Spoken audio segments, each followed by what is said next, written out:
Shabbat Shalom, everyone. Welcome back. Welcome back. We are Beulah Land at Temple Kifarim.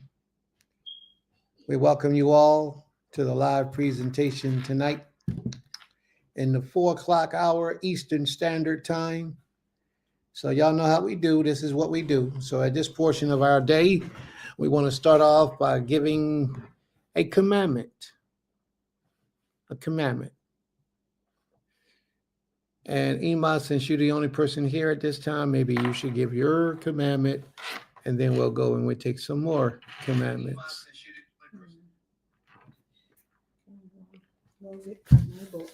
I read quite a few commandments earlier today. I said, I'm going to hold on to these in my memory so when we go to class, when we do class, I could say it during my commandment portion, and I don't forget them. Oh. Yeah, they'll come back to me. Oh, yeah. I think I remember one. Go ahead. You ready? Okay. Well, I am in Leviticus in the book of Yhwh, chapter 19, verse, let me see, verse 3 and 4 is what popped up. So I'll read those. And it reads, "Ye shall fear every man his mother and his father, and keep my Shabtot. I am the Most High, your Creator." Verse 4 reads, "Turn ye not unto idols, nor make to yourselves molten deities. I am the Most High, your power."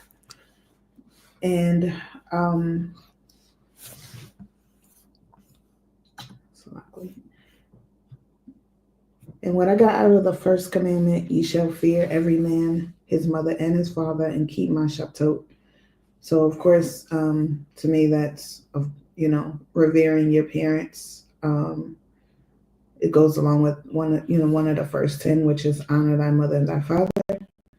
But to fear them means when I think about fear, of course, respect them, do as they told you to do, be afraid of disappointing them, be afraid of not doing what they told you to do, because that commandment, of course, comes from the Creator. And what would happen to you, if you do not keep that law. And he said, "Keep my Shabtot," and keep his Sabbath, which is keeping the Shabbat day holy, separated, set apart. And then the next law says, "Turn ye not unto idols, nor make to yourselves molten deities. I am the Most High, your power." So, of course, he's just a reminder that he's telling you not to go to deities or to what other people call other gods. And do not make yourself a molten image. I mean, do not form a statue or take a piece of wood or a rock or any type of forgot my camera was off. Any type of anything and mold it or shape it into a deity or into any likeness of him, because that is profaning who he is. And so that means, like, I think about like when people do clay sculptures and they form something, and they call it a creator or a god or a power. All those things are what he's saying do not do. That's it. All righty. May the Most High be praised. Toda Rabbah. So I have a question. You say thou should not make any images or any graven images, basically. Mm-hmm. How about if you don't make any graven image, but yet you worship someone other than the Almighty? Would that still be a violation? Yeah. Why? You didn't make a graven image of it.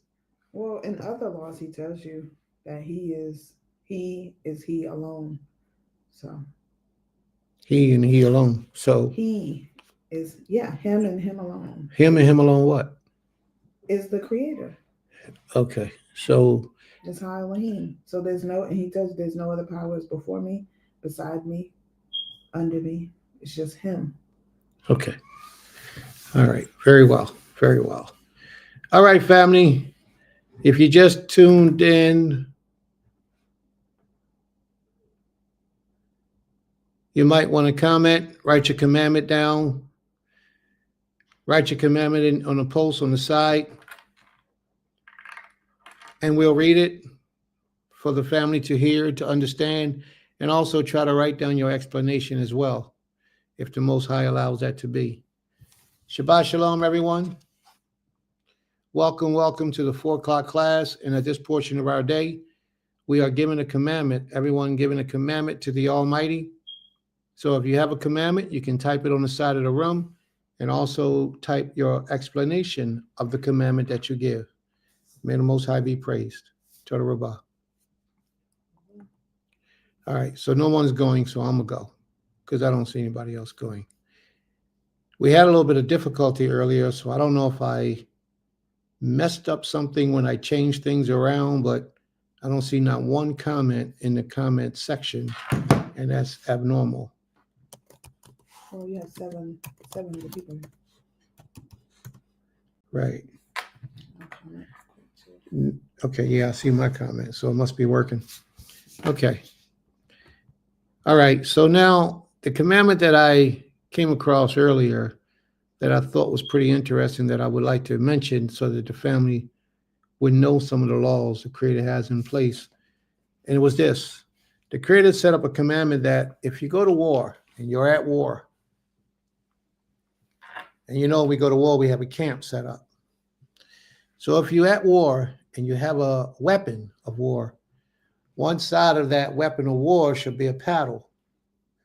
So that while you're at war, if you have to go to relieve yourself, you could dig a hole with the other side of that weapon, the paddle, allow your excretion to go into the hole and then cover it up. I think that was very wise of the Most High to put that there.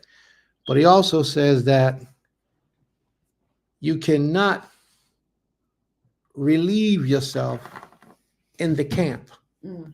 You had to go outside the camp to do this procedure. You had to step outside the camp, release yourself, cover it up with dirt, and then go back into the camp. And I thought that was a very interesting commandment that the Most High had in place. That shows us that although the Most High doesn't have a physical body, he doesn't want us messing where we live or where we stay, without a proper method of relieving it from the place in our surroundings. The Most High desire for us to be a clean people.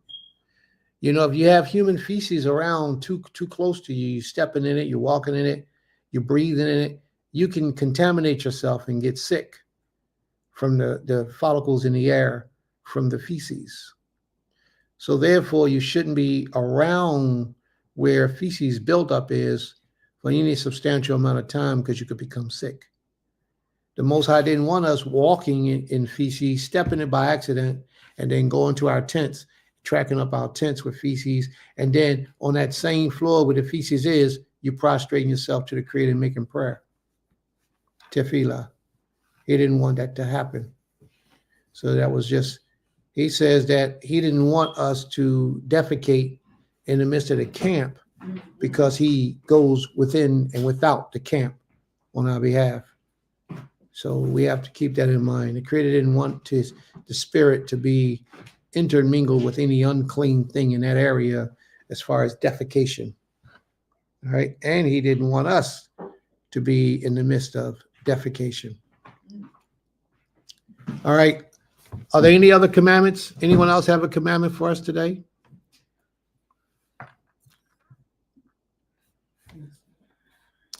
Are there any other commandments?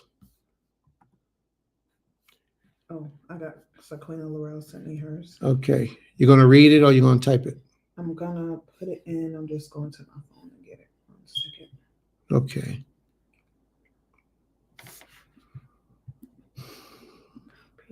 And if you're in the listening audience, family, you have a commandment, you can type it in the room. I still am not sure whether the room is showing up. Anyone's typing. I don't see any on the screen. Oh, there, what happened? Oh, That's still us, but that's not the family. Said it rejected mine. It rejected something?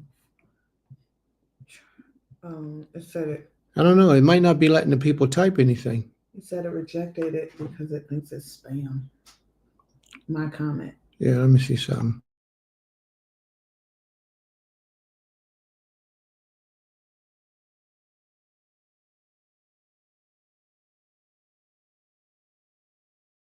Okay. Shabbat shalom. Okay, I see Sister Aisha. I see her comment. So it must be getting through. Oh my. I'm on YouTube. No, I don't see a comment from you. No. All right, so we can go on. So something might be wrong. Hey, Aisha's there. She's still. I see sisters and I see Isha's, but she said, I'm on YouTube. Can you see my comment? If she's talking about the comment that I'm reading, then yes. Okay. Yeah, I can see that. All right. All right. All right, family. This is the part of our day when you give a commandment. If you want to say your commandment, then you can come to the screen and say your commandment here. And if you want to post your commandment, you can post your commandment. But this is the time. All right, so I'll read Queen Laurel's and Ziki's. All right, there we go. There's the link. All right, you want to do Sister Laurel's first? All right, Zaquina Laurel sent me her text, and it says, my scripture for today is taken from Numbers, or Bamidbar, chapter 35, verse 33.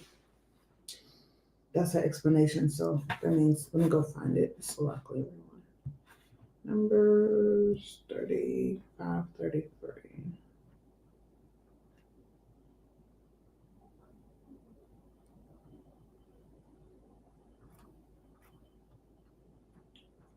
And her law reads, so ye shall not pollute the land wherein ye are, for blood it defileth the land, and the land cannot be cleansed of the blood that is shed therein, but by the blood of him that shed it. Her explanation is, the command clearly stated dam or dam, blood for blood, blood for blood, dam for dam, blood for blood, life for life. Yes, according to the verse, this world we live in is a murder. Okay.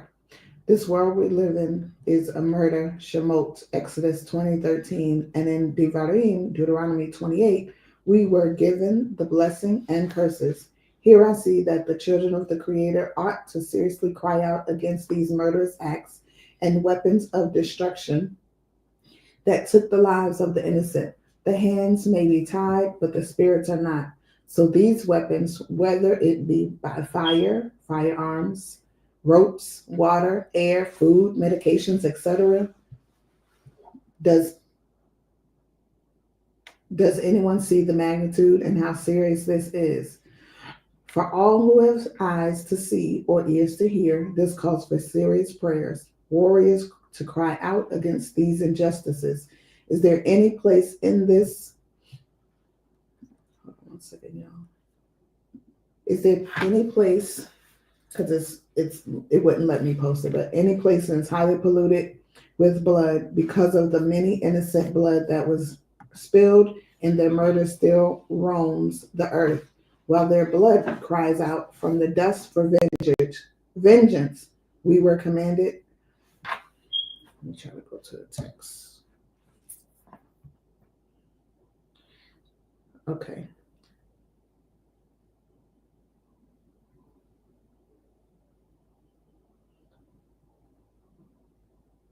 Okay, she says, does anyone see the magnitude and how serious this is? For all who have eyes to see or ears to hear, this calls for serious prayer, warriors to cry out against these injustices. Is there any place in this world without blood?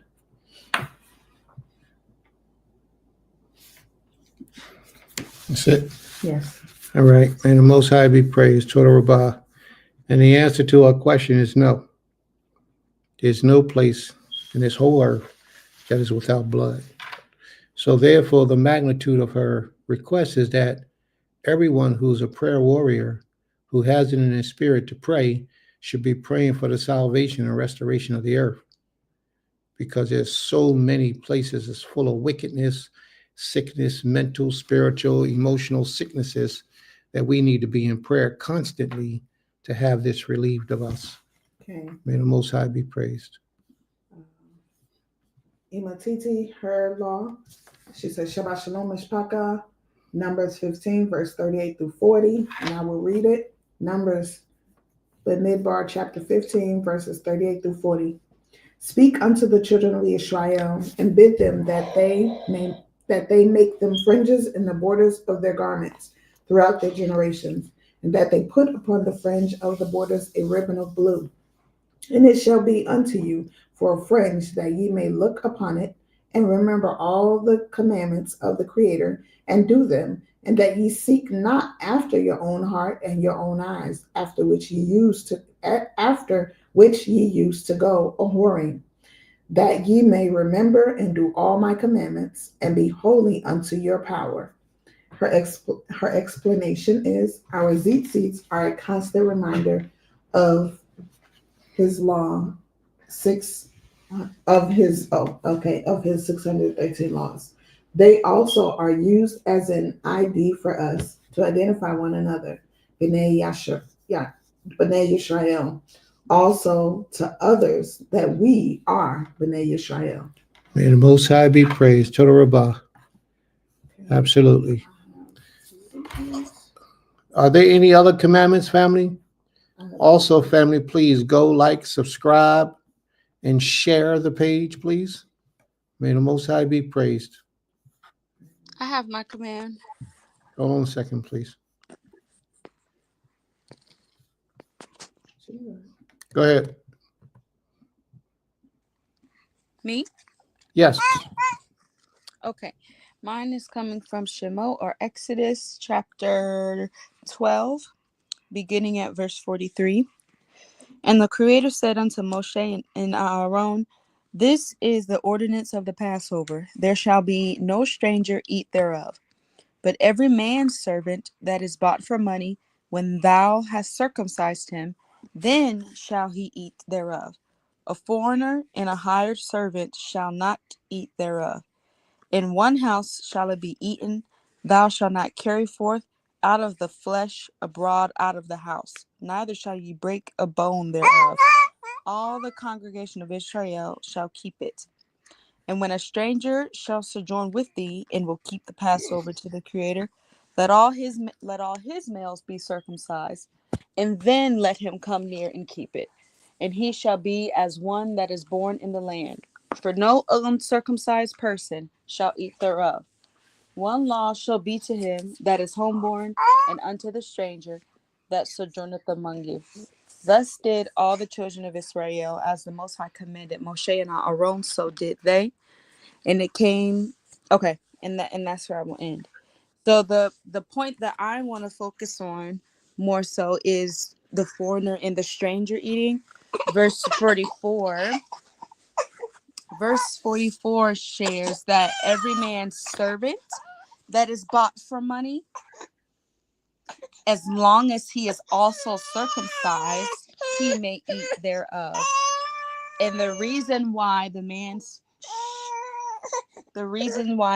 servant, as long as he is circumcised, can eat thereof, is because any Israelite that has a servant that they bought for money, as well as being circumcised, is now under jurisdiction of that Israelite person. They are of the belongings to them, and they're under them. And the Most High sees fit for that servant that is bought for money by an Israelite to therefore be able to partake in Passover, because they belong to that Israelite as long as they are circumcised. But a foreigner and a hired servant, like let's just say you hire someone to do a thing, especially Now, it says a foreigner and a hired servant. So I'm not sure if those two have to go together. I don't think they do, but let's just say you hire someone to do a certain job. You're not buying them to be a servant, but you're hiring them to do like something around the house, for example. That person would not be able to eat of Passover as well as a foreigner. But it does say but if a stranger shall sojourn with thee. Now I'm assuming this is verse 48. I'm assuming this means a person that is that has been walking with you. Like let's take us leaving Mitzrayim or Egypt, for example. We know that some of the Egyptians followed us. They would technically be strangers amongst us in that case. So verse 48 says, when a stranger shall sojourn with thee and will keep the Passover, let all his males be circumcised, and then he shall come near and keep it. Now I'm assuming that the stranger, not only should they be circumcised, but the stranger sojourning with thee, they're traveling with you, they know your ways, they're learning your ways, they're basically being a part of the community. And I think that is one of the reasons why the Most High says a sojourner that travels with you, as long as they are circumcised, they can also eat of it. But for no reason, any uncircumcised person cannot eat of the Passover. So that is verses 43 through 50, Exodus chapter 12. Shalom. All right. May the Most High be praised. So let me ask you a question. You ready? Okay. Based on your understanding of this, does all Israelite men have to be circumcised? Yeah, I would say so. I believe there is a law about that somewhere. Um, somewhere like no, I'm not even gonna pretend like I know where it is, but I believe there is a law about that. Like every male has to be circumcised to show that they are under the covenant of the Creator. I'm just not sure where it is. I know we read it when we circumcised our child. I know it exists, but I'm not sure where it is. So I would say so, yes. Every Israelite man. All right. Check out check out Genesis 17 when you get a chance. Well, here's my question also. Mm-hmm. So if every male of the children of Israel has to be circumcised, Mm-hmm. when a man realizes he's a Hebrew Israelite and he's 30 years old, does he need to be circumcised? Yeah, he still needs to do it. Unfortunately, he still needs to do it. Yep. As long as you, So when you come to that, as a grown man, he has to go in somewhere and get circumcised. And if he doesn't get circumcised, then what does that mean in your understanding? well, if he comes to the realization that he is Israel and is true about worshiping the Most High and following His way, and he still decides not to circumcise, from my understanding, that would just mean that he is not a part of the family. Like he's not an Israelite then. I'm not sure if he'll be cut off. Like I know there are certain things where the Creator says if you don't do this, your soul shall be cut off. I'm not sure if that's one of those instances, but I would come to believe that until he actually circumcises, he is not of Israel officially. Okay. The commandment you just read, what did they say was the punishment if the male wasn't circumcised? This one doesn't say that particularly right here. It just says, verse 48, for no uncircumcised person shall eat thereof. And then it goes into 49, one law shall be to him that is homeborn and unto the stranger that sojourn with thee.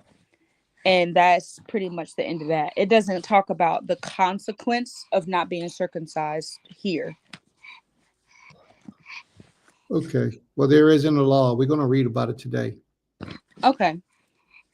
And you will be cut off from amongst your people if you're not circumcised and you partake of the Passover.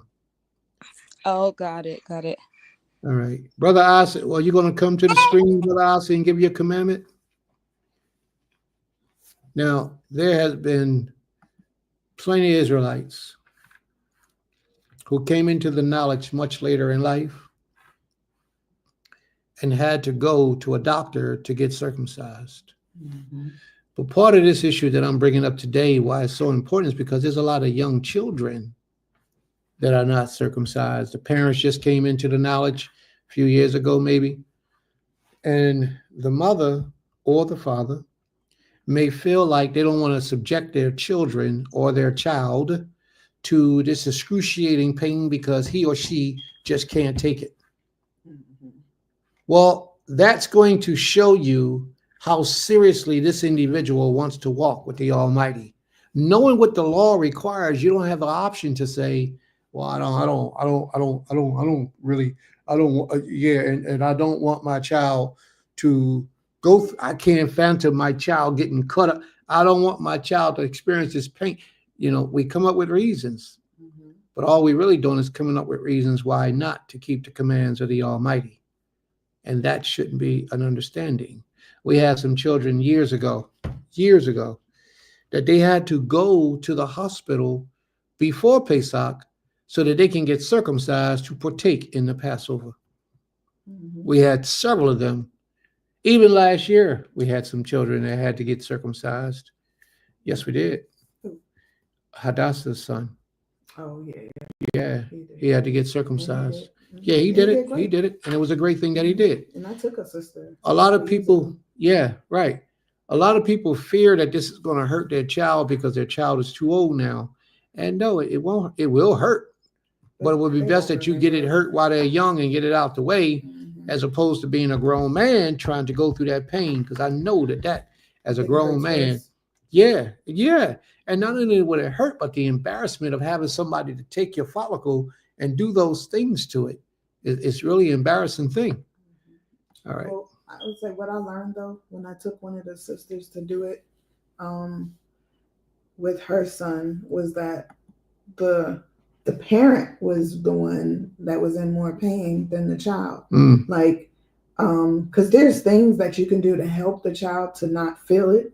You just have to be very on point, like with it, like cleaning him, wiping him once he pees because the acid from the urine is what burns. Mm-hmm. The actual circumcision, from just experiencing and doing it when I did do it for little babies, the actual circumcision isn't what actually irritates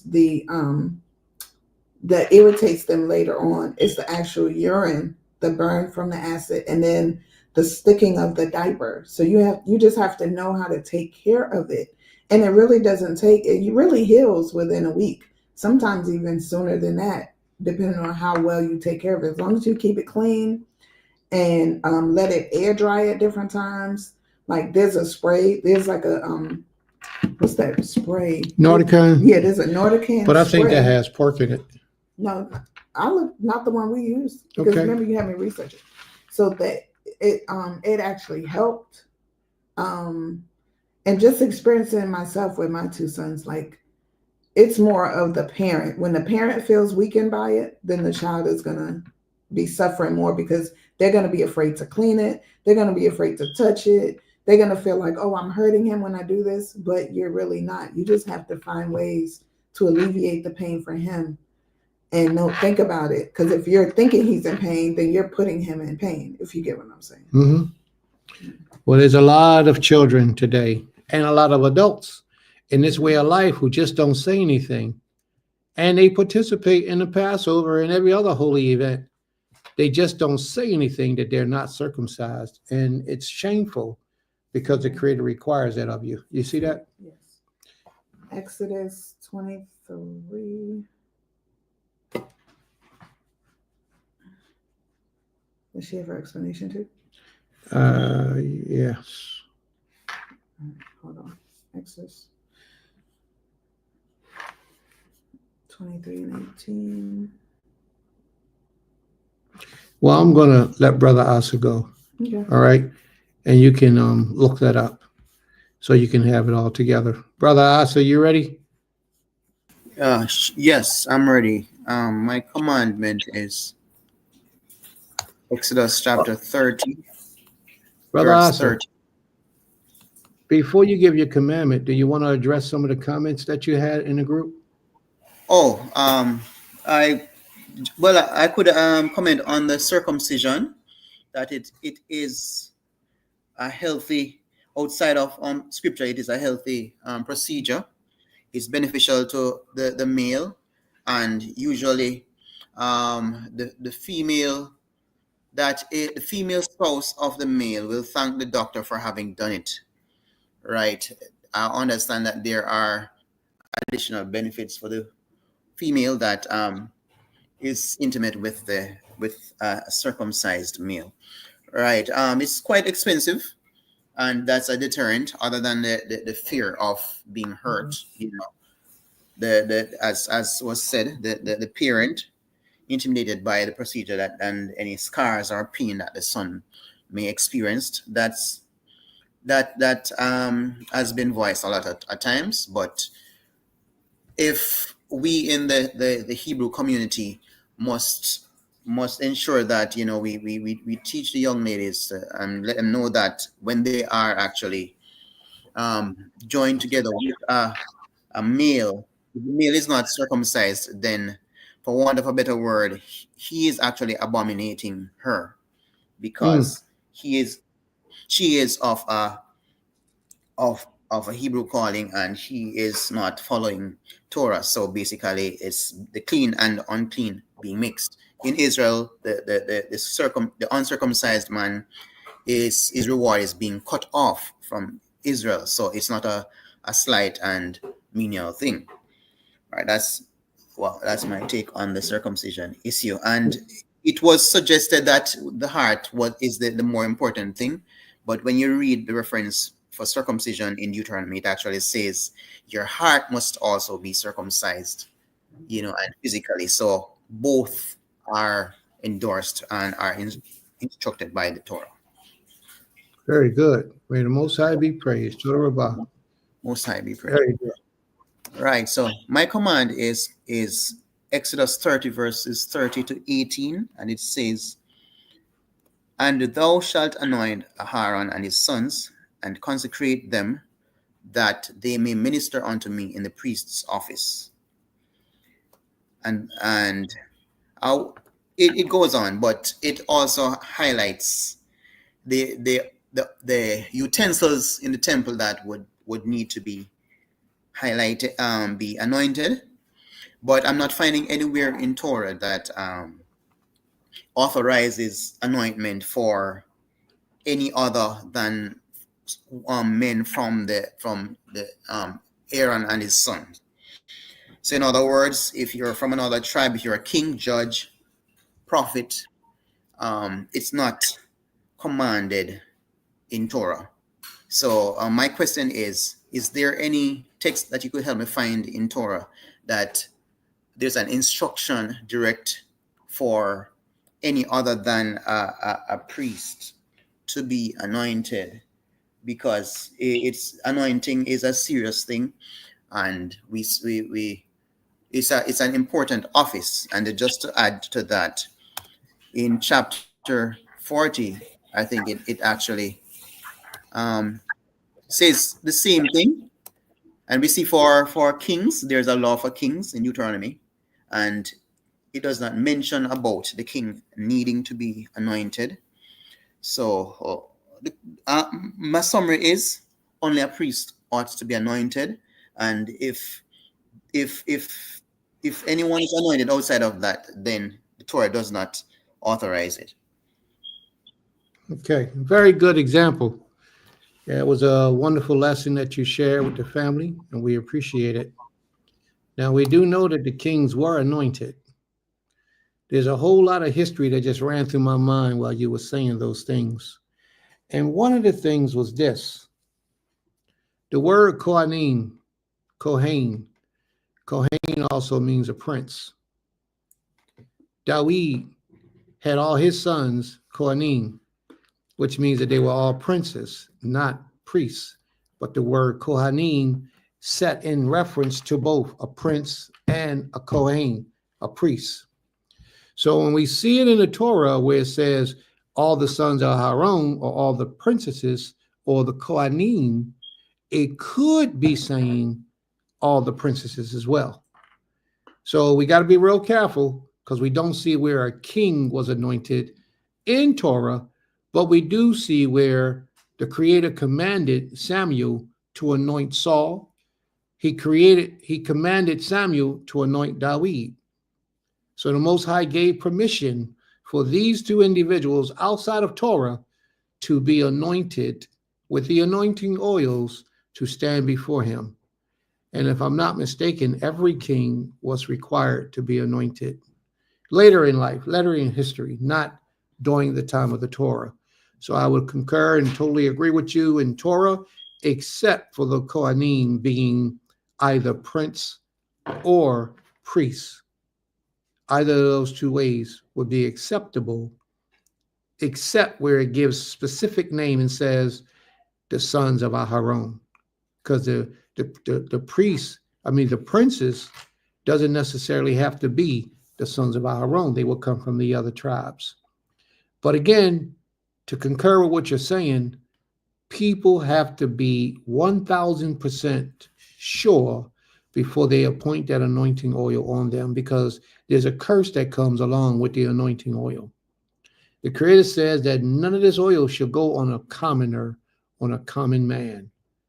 And if it did, then there would be a violation against the Creator's commands, and his wrath would ensue. Total Rabbah. What do you think, brother? Well, I'm thinking that, excuse me for thinking that there may be, the prophets may be additions to the Torah, and that's a contravention. Well, I've never gone deep into that study, but for me to just see it mentioned in the prophets and the judges, is not enough for me to be convinced that it's not an addition to Torah, because it is possible that the other books.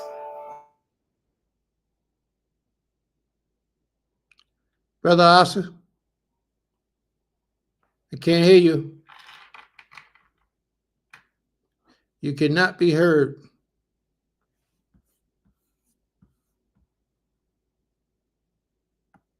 Okay, I think we lost him. But that's a good point that he brings up. It's a very good point. And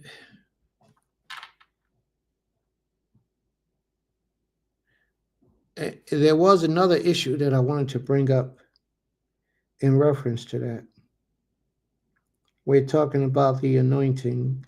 I spoke previously about Saul and David, how they were anointed by Samuel, Prophet Samuel. Oh, the other point that I wanted to bring up is that most of our prophets were priests. 90% of our prophets were priests. And that's something that the people, we don't really understand or know. But most of our prophets were priests. So therefore, it would be cool for them to be anointed because they were priests anyway. All right. And they might have even been out of the Kohanim, out of Aharon. They may have been out of Aharon in order to be a priest. All right. Here's Brother Asa back now. Okay. I'm very sorry about that. My PC charged out. But yes, so I'm just saying, is it, I would rule it out that there are things that are mentioned in the prophets that we take it because it's a part of the original scriptures, but it is throughout translations, it is possible that there are influences that were included in the prophets, and that is a significant thing. And because of that, I've tried to shun studying that. But there are other instances in the prophets where I'm seeing things that do not match up with Torah. And if there's anything that doesn't match with Torah, we ought to resort to Torah. And just like how we left New Testament, because of inconsistencies, we have to have the heart to actually look and look on it line to line and measure to ensure that everything is not an addition, but is reconciled with the Torah. That's all I'm saying. Right. And one thing to keep in mind, Brother Asa, when your mic went off, you wasn't around. You didn't hear what I said. I don't believe you did. No, I didn't. Okay, so I need to make this clear as well. It's like 90% of our prophets were priests. So there would be no problem anointing them per law because they were priests already, like 90% of them.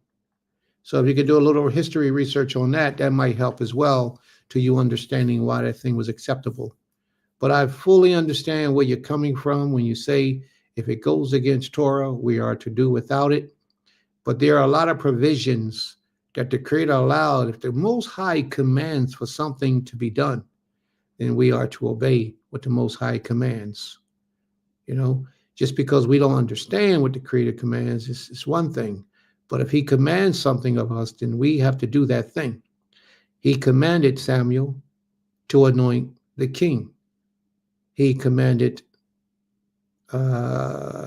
Samuel to anoint David. He commanded Samuel to anoint King Saul. And those were the only two kings that I know that Samuel had actually anointed. And I'm sure that Samuel himself went through a process of receiving an anointing to stand in the office of the Most High, because that's what the anointing does. It allows one to accept holiness on the behalf of the Most High, to the Most High's people. All right? So we would have to really take on a strong research and study, but it's like you said, I don't know any place in Torah that specifically says you must anoint a king. So may the Most High be praised. Torah Rabbah. Thank you. All righty. Torah. I wanted to, I know my sister had put this, but we do, I would say, I wouldn't say they didn't have nothing, because a lot of the medical medications, prescription drugs that are given to us today came out of natural herbs. There were a lot of different ways to ease pain back in the day. Most people who deal with holistic medication today, or herbologists, they know those herbs that can help to ease the pain, just like what we would call morphine or codeine today. Actually, like when we traveled in the woods, or of our community, one of the Moray Shalim came, and he showed us different herbs that if you got cut, like you could put this on it, it would draw out the pain, or it can soak up the blood. So it's not that they didn't have nothing. We just don't know the names of what they use because it's not in the Tanakh what they did. But believe me, just as there were midwives and doulas and all that back in the day, they knew all of the ways to help. It just may not have been as quick, like how the drugs are of today, westernized medicine. But a lot of things that we do today came out of our forefathers and foremothers. And I will read, I think I have like 3 people's law to read. So Aim Sukari, let me get to her law. Her law was found in Exodus, Shemot, chapter 23 and 18, 34 and 25. Thou shalt not offer the blood of my sacrifice with leavened bread, neither shall the fat of my sacrifice remain until the morning. Let me see if I can find her explanation. And so she said, these are rules pertaining to offering. Let me see if there's anything else.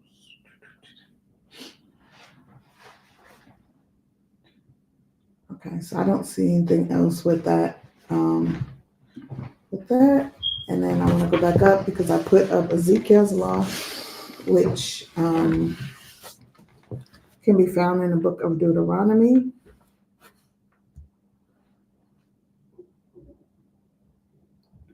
Deuteronomy chapter 24, verse 17 through 18. So her law reads, thou shalt not pervert the judgment of the stranger, nor the fatherless, nor take a widow's raiment to pledge. But thou shalt remember that thou was a bondman in Egypt, and the Most High thy power redeemed thee. thence. Therefore, I command thee to do this thing. And Ezekiel's explanation reads, this law is from Deuteronomy 24:17 through 18. It instructs the Israelites to be fair and just in their dealings with strangers, orphans, and widows. Specifically, it says not to bend justice for these vulnerable groups and not to take a widow's garment as a pledge. This law was given to us as a reminder of the Israelites, our own history. We were once slaves in Mitzrayim, and the Most High redeemed us because we experienced oppression and were rescued by the Creator. We are commanded to treat others with compassion and justice. Basically, this law is about empathy and fairness. It calls for us as Israelites to remember our own suffering and deliverance and to extend kindness and justice to those who are vulnerable in their society. And that's coming from a 16-year-old girl. Mm-hmm. She dropping some jewels. You could tell she got something special going on with her. Mm-hmm. Go ahead, Zig. You got it, girl. You got it. May the Most High be praised. I believe Sister. Okay, you have a couple more to read? Yes, Adia. Okay. And goes to Adia's law. Can we find this? Exodus chapter 15, verse 26. And he said, if thou wilt diligently hearken to the voice of the Creator, and wilt do that which is right in his eyes, and wilt give ear to his commandments, and keep all his statutes, I will put none of the diseases upon thee, which I have put upon the Egyptians, for I am the Most High, that healeth thee. I'm trying to make sure that healeth thee. Okay. And so her explanation is, we know that the whole duty of humankind is to fear Ha Elohim, Ha Elyon, and keep his commandments. But there are also times where Ha Elohim will direct us independently. That too is hearkening to his voice. For example, giving to the poor, giving righteous judgment, not partaking in certain activities. May the Most High be praised, and she's absolutely right. Sometimes the Most High pull you to the side and say, hey, listen, this is what I have for you to do. Like when he took Hosea to the side. He told Hosea to marry the harlot, but we knew that marrying a harlot was unclean. But he commanded Hosea to marry the harlot because he had a greater plan in store, a greater lesson that he had to bring to the people. So you always do what the Most High says for you to do. Just make sure it's the Most High and not your own imagination. Sister TT has some stuff up there too, didn't she? Way up the top, I thought. Yeah. Okay.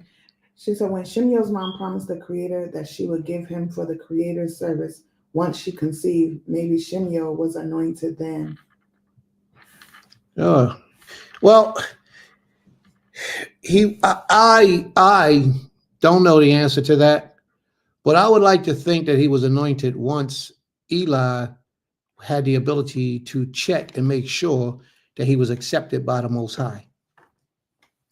That would be my opinion.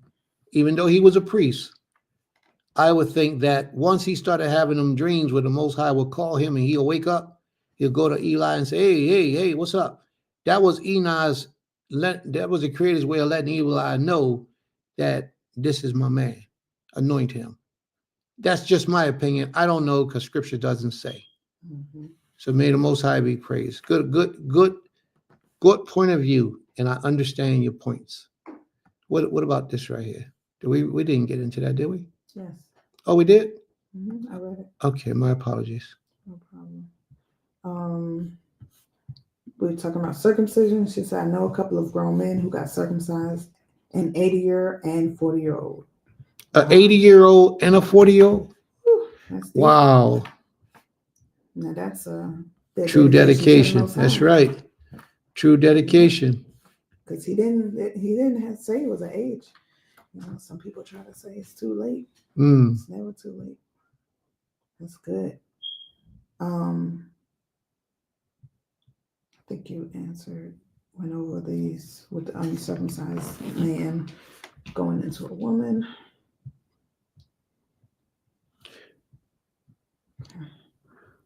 All right, family. Is there any other comments? Any other commandments? And Sister Saadia, oh, she spoke. You read hers, right? All right. Because she could have came on the screen and spoke it. Because she always adds something to it when she do. So the link is there, family, for anybody wishing to come on the screen. The link is there. All you had to do is push the button. You can come up, and we'll give you the opportunity to say your commandment and give us the explanation. Are there anyone else? Is there anyone else who we might have overlooked, or is there anyone else in the audience who wish to share their commandment? You can either type it in the room, or you can come up on the screen and present it to the family. What I wanted to say too about the uncircumcised. I know I still do know some men who are not circumcised that I grew up with, right? And so I won't say a lot. And I only know because they told me. But just when I researched, That didn't sound good, but go ahead. Go ahead, because babe. they told me we grew up like Okay. Oh, you mean back in the day they told you? Yeah. Oh, okay. Not recently. Okay. Oh my gosh. But like when I did research about uncircumcised and why, this is before I came in this way of life. I read how so much disease can be in those foreskins because one, like I was saying, how even when you circumcise your child, if the parent doesn't clean the area, that causes skin infection.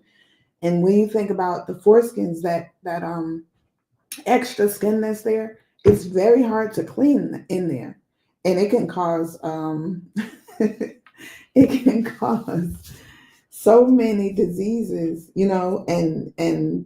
and like a woman, if you are intimate with a man who is not clean, who does not understand how to clean it, he can cause you to have diseases too, which we already know. We know because we're Israelites, that's an abomination. But the brothers I'm speaking about, they're not Israel, and this is just what their parents believe, that you shouldn't do it. And I'm just like, it's nasty, like when you think about all the stuff that could be in there. Yes. So. All right. May the Most High be praised. So I take it that nobody else wants to present a commandment. Everybody else that's here, all 1,900 people, are just waiting for us to break into our lesson for the day. All right, then. Let's get the likes up, family. Can we go and do the likes, share?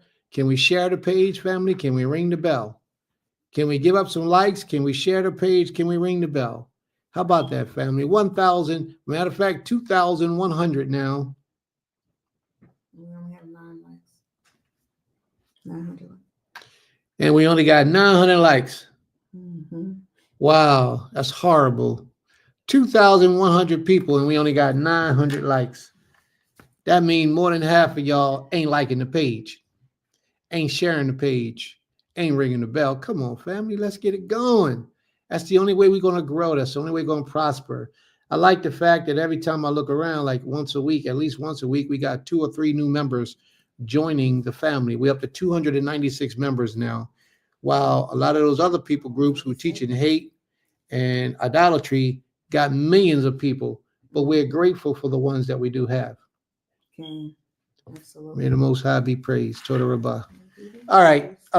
So I think that's it. Nobody else has any commandments. Glory be to the Creator. I love it. Be protective of your wife. That's right. Sometimes you got to protect them from themselves. Sometimes you got to protect them from themselves. All right, we're going to get it in, family. Here we go.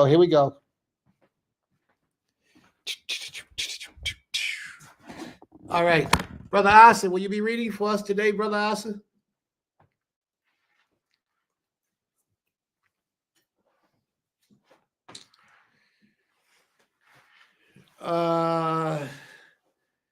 Sister Ornita, are you present?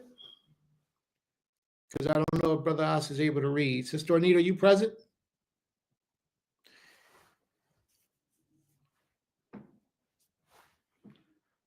All right. Well, if ain't nobody going to read, do we have any volunteers that want to read today?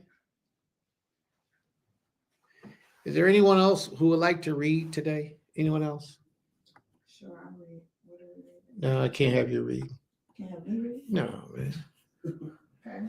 No, have you read. All right, family. Let's go. Today's lesson is going to be coming out of the book of Genesis. Sister Saadi, I would love for you to read, but you just mentioned something's wrong with your voice. So, some lemon and some honey, gargle it in your throat, and may the Most High bless you. Oh, Brother Asa, he's here. Oh, you with us, Brother Asa? Okay, Brother Asa.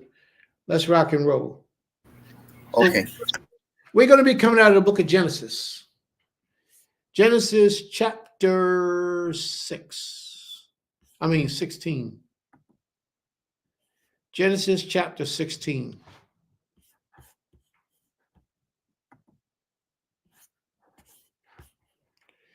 Let me know when you're ready, Brother Asa. Yes, I'm ready. All right. Genesis chapter 16, verse 1. Genesis chapter 16, verse 1. Now Sarai, Abraham's wife, bare him no children, and she had a handmaid, an Egyptian, whose name was Hagar. And Sarai said, Now let's hold up for a second. Let's look at the reality of this conversation we're about to have, family. Sarah has to be at least 75 years old now, I believe it is. 70 years old. I believe she's about 70 years old at this time. She's walking with her husband who's like 80, 85 years old. I think he's 10 years older than her. So if she's 70, he would be about 80, 85, somewhere in there. They've been together for all this time, and no children has been produced from that union. She gave up on having children at that time when she's so old in age. But the Most High is able, and that's what man doesn't understand. There is nothing too difficult for the Creator to do. Now, Abram and Sarah were serving him for all these years in righteousness. And the Most High knew what was in the heart of our father Abram. He knew what was in his heart, that he wanted to have a seed after him. Sarah knew what was in Abram's heart, that he wanted to have a child. And like any good wife, scriptures tell y'all to be like Sarah, right? Just like any good wife, she said, I want my man's desire to be fulfilled. I know I can't do it. So I'm going to give him another woman to have children by, to be his wife. That is a powerful, powerful move by a woman to say to another woman, come, be the other wife of my husband. Lay with him and produce children. Most times people talk like that, but then when the girl had a baby, they start getting jealous of the girl because the baby's close to the father, or because the baby did something, the young girl did something that she couldn't do. So that made her feel inadequate. It made her feel like she wasn't serving her husband right. Sarah had none of that. Sarah invited it. Sarah said, our mother, Sarah, she actually said, bring all the noise. She didn't want no hostility. All she wanted was peace, but she said, bring it. I want my husband to be pleased. She denied herself to bring her husband's desires because she knew she couldn't do it into fruition. She dealt in the reality realm. And the reality at her age of 80 years old said, you not having no more children. But do you know that a man that's 80 years old can produce more children? His semen can go into a female and she become pregnant by his semen. He 80 years old, 90 even. I don't know if he's still producing at 90, but I wouldn't deny it. I wouldn't say no. But let's see what happens. I just had to single that out because what she did was a powerful thing, in my opinion. Let's read on, please.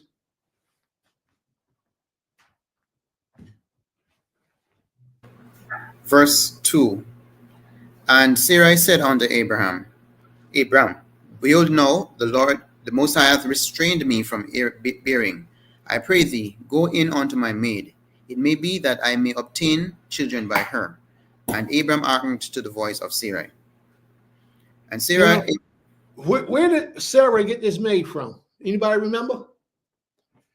She was from Egypt. She was a gift from Pharaoh when he sent Abraham and Sarah out of his house. He gave her a servant. Her name was Hagar. And she says to her husband, hey, listen, go into this, them two in the background talking. Hey, listen, you ever thought about this one right here? I know you such a good husband. You ain't really paying no mind, but you know, I'm watching. I know she's attractive. And I would like for you to lay with her to produce me a child. Watch the wording. To produce me a child. Maybe I can have a child through her. Man, this is so powerful. That spirit that was on Sarah, I wish she was on all of our Israelite women. All of our Israelite women. Read on, please. verse 3. And Sarai, Abram's wife, took Hagar, her maid, the Egyptian, after Abram had dwelt 10 years in the land of Canaan, and gave her to her husband Abram to be his wife. To be his what? Wife. So a lot of us want to say Hagar was a concubine, but a concubine is a wife. She gave her to him as a wife. Read on, please. Verse 4. And he went in unto Hagar, and she conceived. And when she saw that she had conceived, her mistress was despised in her eyes. And So Sarai, now what happened is Hagar had a baby and started flashing on Ima Sarah. Your husband really loved me. I'm the one who gave your husband the baby. That wasn't cool. Them young girls, they don't know they play sometimes. Sometimes they need to be popped upside the head. And I bet you that's what Sarah did, popped upside the head. Book ain't going to tell us, but I'm sure that's what happened. Because they're going to get to the point where they just hate each other. You watch how the story unfolds. They hate each other so bad that Hagar going to run away. She going to flee. But the angel going to intervene, and the angel going to say to her, listen, if you did that, that's not the Most High's plan. Get your butt back over there. Let's see what's happening. Read on, please. Genesis 16, verse 5. And Sarai said unto Abram, my wrong be upon thee. I have given my maid into thy bosom. And when she saw that she had conceived, I was despised in her eyes. The Most High between me and it says despise in her eyes, but the word actually says in Hebrew, and I got to look it up to be certain, it says something about her voice. Kalau, I believe it says. Like she started talking, running off with the mouth. Like she started being aggressive with the voice. I believe that's how it put Hagar. She started saying things, just like what Sarah says, and she didn't like it. Read on, please. Verse 6. But Abram said unto Sarai, behold, thy maid is in thy hand. Do to her as it pleaseth thee. And when Sarai... Go ahead then, Sarah. When Sarah dealt hardly with her, she fled from her face. Now watch this, family.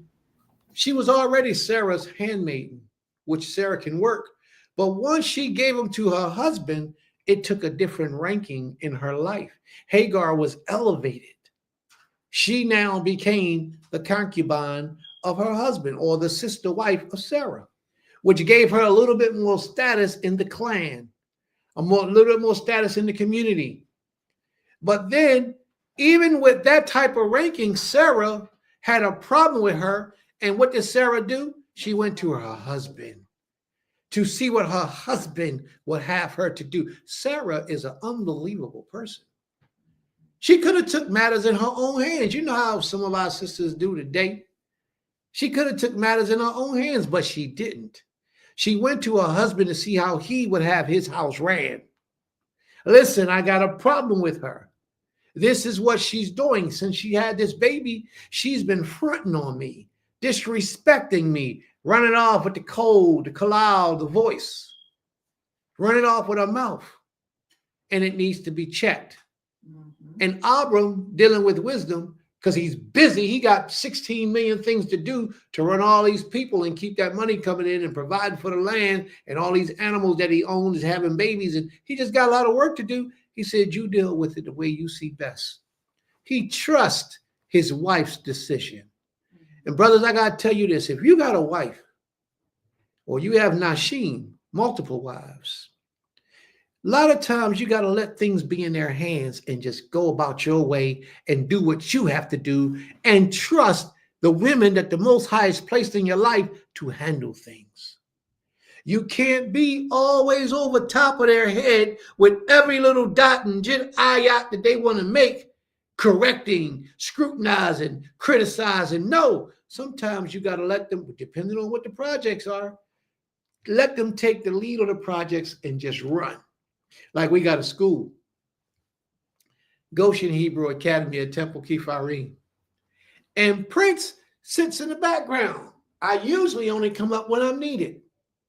Maisha and Sister Zakaria, they run that school. They run it from head to toe, from beginning to end. Of course, they bring things to me. Of course, they ask my opinion on the most intricate things. But for the most part, they're running the school. There are certain things that you need women for in your life so that they can take command of, because they do it with the more proper spirit than what you do. A lot of things are geared toward that feminine spirit, and it needs that feminine spirit, that feminine energy to give it life. So therefore, I step out the way and I let them do what they do. May the Most High be praised. Toda Rabbah. Read on, please. Genesis 16, verse 7. And the angel of the Most High found her by a fountain of water in the wilderness, by the fountain in the way to Shur. And he said, Hagar, Sarah's maid, whence camest thou? And whither wilt thou go? And she said, I flee from the face of my mistress Sarai. And the angel of the Most High said unto her, Return to thy mistress, and submit thyself unto her hands.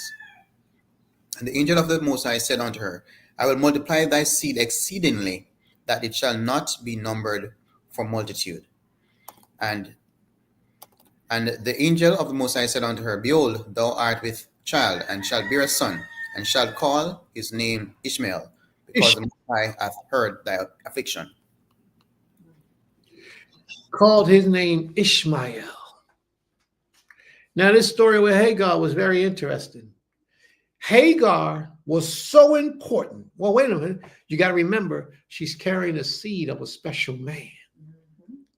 Think about that. Hagar was so important that when she ran away from her household of her master, Sarah, an angel intervened and stopped her along the way. That's how important she was. Now, this child that she had, this child's name was Ishmael. Ishmael went on to be the father of the people in the tents of Kedar, the Ishmaelites. The Ishmaelites cohabited with Esau, and in my opinion today, that's who Esau is. They're intermingled with the Ishmaelites because Esau took Ishmaelite women as his wives. Read on, please. I don't think the European people that a lot of us today call Esau Edomites, I don't believe that they're Edomites. In my opinion, I don't think they're the Edomites. Read on, please. Verse 12. And he will be a wild man. His hand will be against every man, and every man's hand against him. And he shall dwell in the presence of all his brethren. And she called the name of the Most High that spake unto her, Thou, Elohim, seest me. For she said, Have I also here looked after him that seeth me? Wherefore the well was called Beer Lai Roy. Behold, it is between Kadesh and Bered.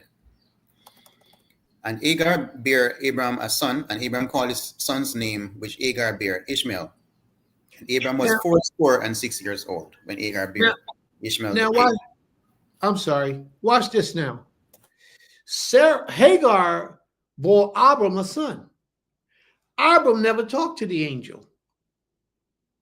But yet Abram named him Ishmael. Why? Because the angel was prophesying to Hagar what would take place. And he did it. Read on, please.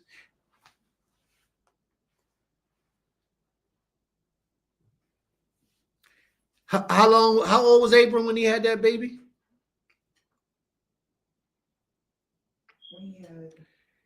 Asa, are you speaking? 4 score and 6. I was going back to chapter 16 to get the age. Verse 16 says, and Abram was 86 years old when Agar bare Ishmael to Abram. Now, so you all know, a score is how many years? 20.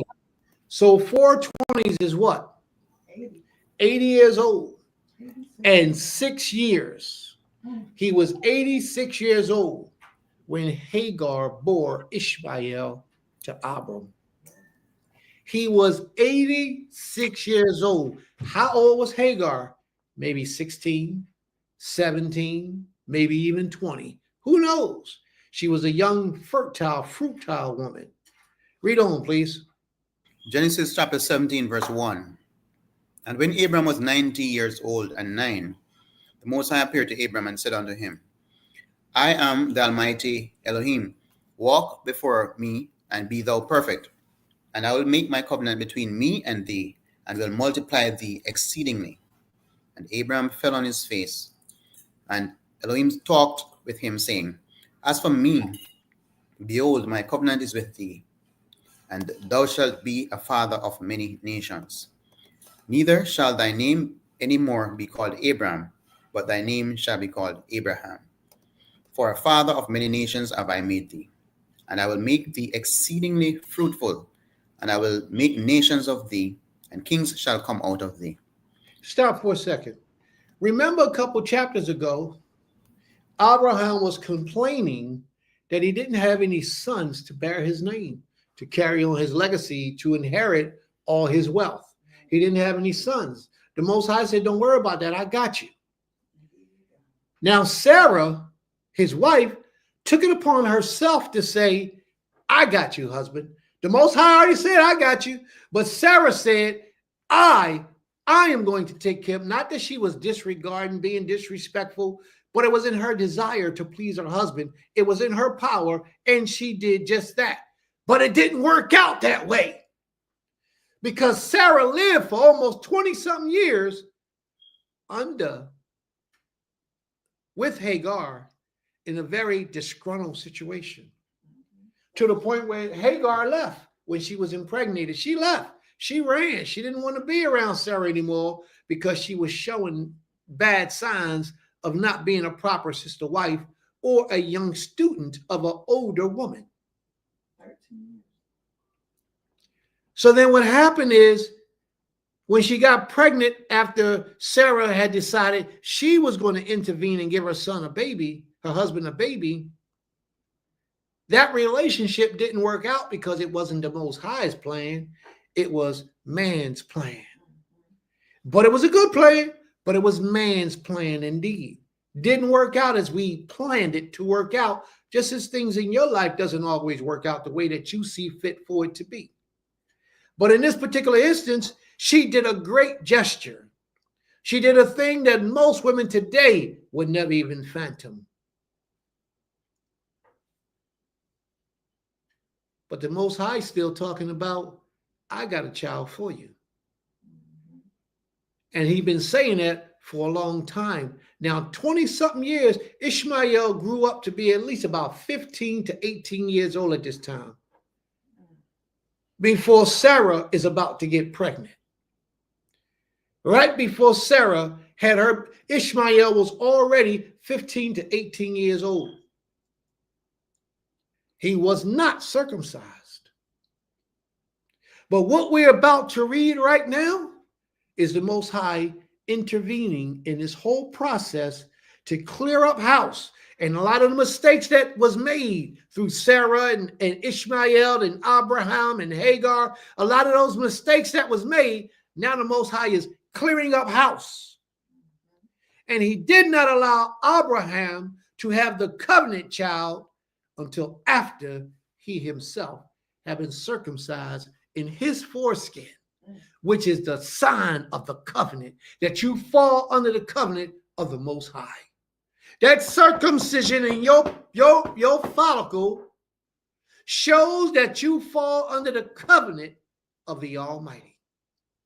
Therefore, sisters, therefore, brothers, if you walking in this truth and you believing that you serve the Most High to the best of your ability, and your young child, your young son has not been circumcised, you out of order. Get yourself in order. Do the very best you can do to get that child circumcised. Therefore, sisters, if you marry to a man and he is of age and he's not circumcised, you out of order. And the brothers, if you're not circumcised and you want to worship this king, you call yourself a Hebrew Israelite and you're not circumcised, you out of order. We all know somebody, at least we believe we do. I don't know anybody right now. I mean, I know one child, but I don't know basically any adults that are still uncircumcised, because we all understand how important and necessary circumcision is. Read on, please. Genesis 17, verse 7. And I will establish my covenant between me and thee, and thy seed after thee, in their generations, for an everlasting covenant, to be an Elohim unto thee, and to thy seed after thee. And I will give unto thee, and to thy seed after thee, the land wherein thou art a stranger, all the land of Canaan, for an everlasting possession, and I will be their Elohim. And Elohim says he will be the Elohim to Abraham's offspring. Read on, please. Right. I have a quick question. Is that covenant a new covenant? Is it different from the covenant with Adam or Noah? With Adam and Noah, absolutely it's a different covenant. Absolutely. This is the Hebraic covenant that he made with Abraham for all of Abraham's descendant, not Adam, not Noah, because they wasn't Hebrew. Okay. Verse 9. And Elohim said unto Abraham, Thou shalt keep my covenant, therefore, thou and thy seed after thee in their generations. Thou shalt keep my covenant, you and all of your children in their generations, and we fall underneath of his children in the generations to come. Read on. This is my covenant which ye shall keep between me and you and thy seed. Here is that covenant, family. And you shall circumcise the flesh of your foreskin, and it shall be a token of the covenant betwixt me and you. Did you read the end of 10? Every male. No, let me get 10 in entirety. This is my covenant which ye shall keep between me and you and thy seed after thee. Every man child among you shall be circumcised. Every man child, every male, zakar, every male shall be circumcised among you. Yes. See? Verse 12. 11, isn't it? 11. And ye shall circumcise the flesh of your foreskin, and it shall be a token of the covenant betwixt me and you. Now, do you realize, what you probably don't, but I'm going to share it with you. In this entire chapter, the Creator never told him how to do a circumcision. He only said do it. But we didn't know how to perform a circumcision. So there's one or two things. Either this was a normal custom that other people were doing, we just had to search out how they did it, or we just did it the way we wanted to do it. But there's a procedure to circumcision. I remember I met a young man one time. He told me he circumcised himself. Yeah. Oh, he was an older guy. He said he gave me a whole spiritual experience. He said about this beam of light that came upon him, and the beam of light caused him to do what he did. And he went in the bathroom and he circumcised himself and cleaned himself up. And this was some years ago. Anybody that's been around with me since the old Temple Kipharim on Euclid Avenue, then you would know this young man that I'm talking about. I can't remember his name, but yeah, he gave us a whole story of how he circumcised himself. Read on, please. Genesis 17, verse 12. And he that is 8 days old shall be circumcised among you, every man child in your generations. He that is 8 days old shall be circumcised, every male child in your generations. Read on. He that is born in the house or bought with money of any stranger, which is not of thy seed. Wow.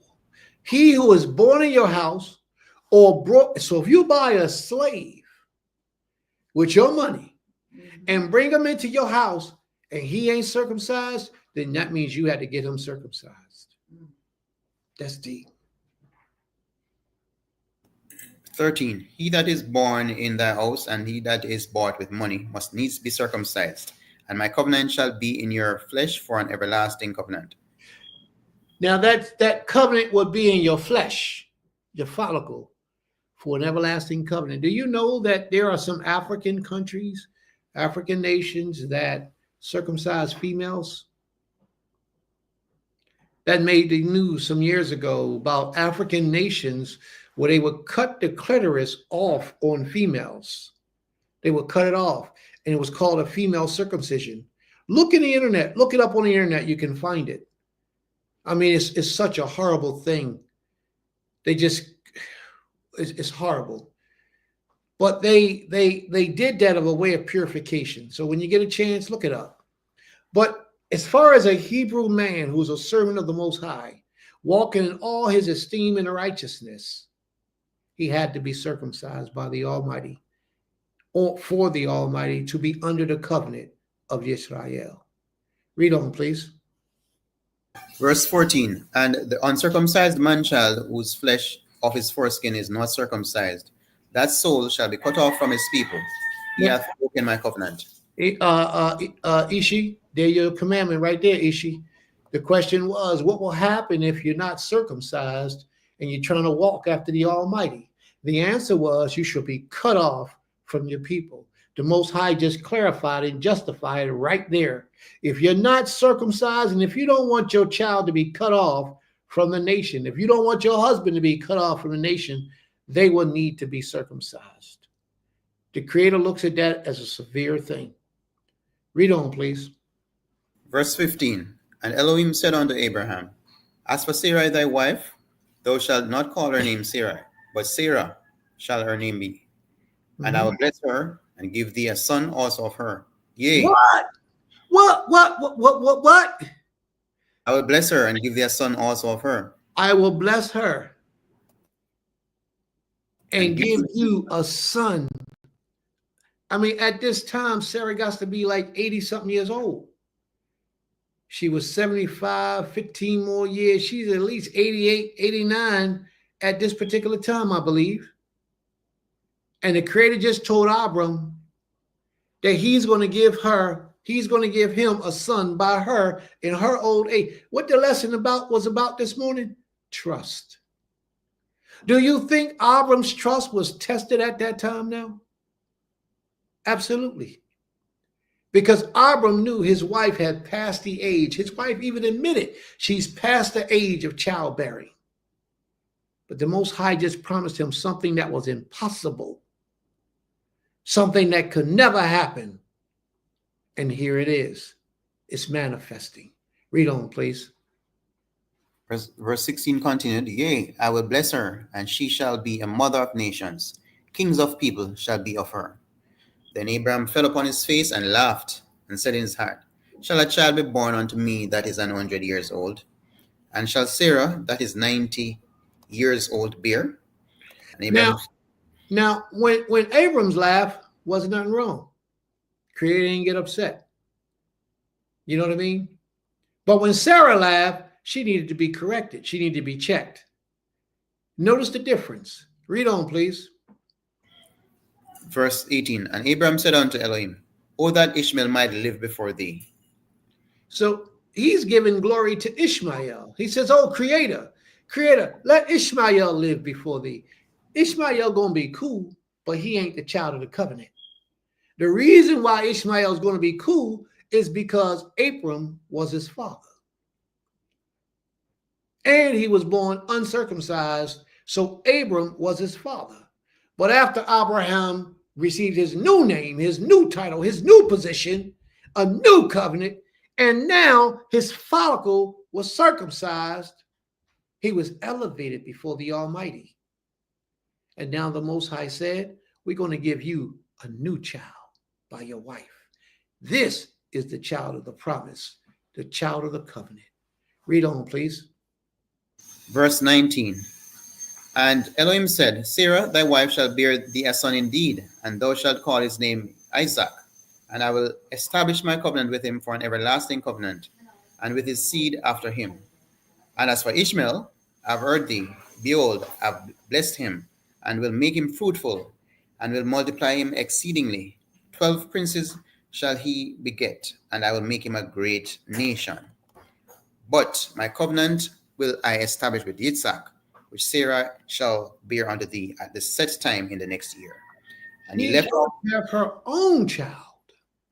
And I want you to name him Yitzchak, laughter. I want you to name him Yitzchak. Read on, please, and let's see what happens. Verse 22. And he left off talking with him, and Elohim went up from Abraham. And Abraham took Ishmael his son, and all that were born in his house, and all that were brought with his money, every male among the men of Abraham's house, and circumcised the flesh of their foreskin in the selfsame day, as Elohim had said unto him. And Abraham was didn't take Abraham no time to get his house in order. That's why the Most High loved Abraham so much, because when he learned something new, like chicken is unclean, when he learned something new, it didn't take him no time to straighten his house up. But we still got a lot of Israelites still believing chicken is clean. There's nothing wrong with eating chicken. If the European man had told you that, you would accept that, and with hands down, no questions, no doubts. But because the European man is trying to hide that, because that's a multi-billion-dollar industry a year, it don't matter what the Europeans are trying to hide. You know why? Because the Most High is revealing it to your face today. With all the diseases and sicknesses that's coming from chicken today, the Most High is letting you know it's unclean. He's giving you a reason to stop eating it. But because you heard it from somebody that looked like you don't want to stop. You want to challenge it. And you're still eating that chicken today. Stop eating the chicken. It's unclean. Unclean. Read on, please. Let's get back to the story. Genesis 17, verse 24. And Abraham was 90 years old and 9 when he was circumcised in the flesh of his foreskin. And Ishmael his son was 13 years old when he was circumcised in the flesh of his foreskin. So my correction, he was 13 and not 15 to 18. He was still old enough to understand that this hurts. 13 years old. Read on, please. And Ishmael his son was 13 years old when he was circumcised in the flesh of his foreskin.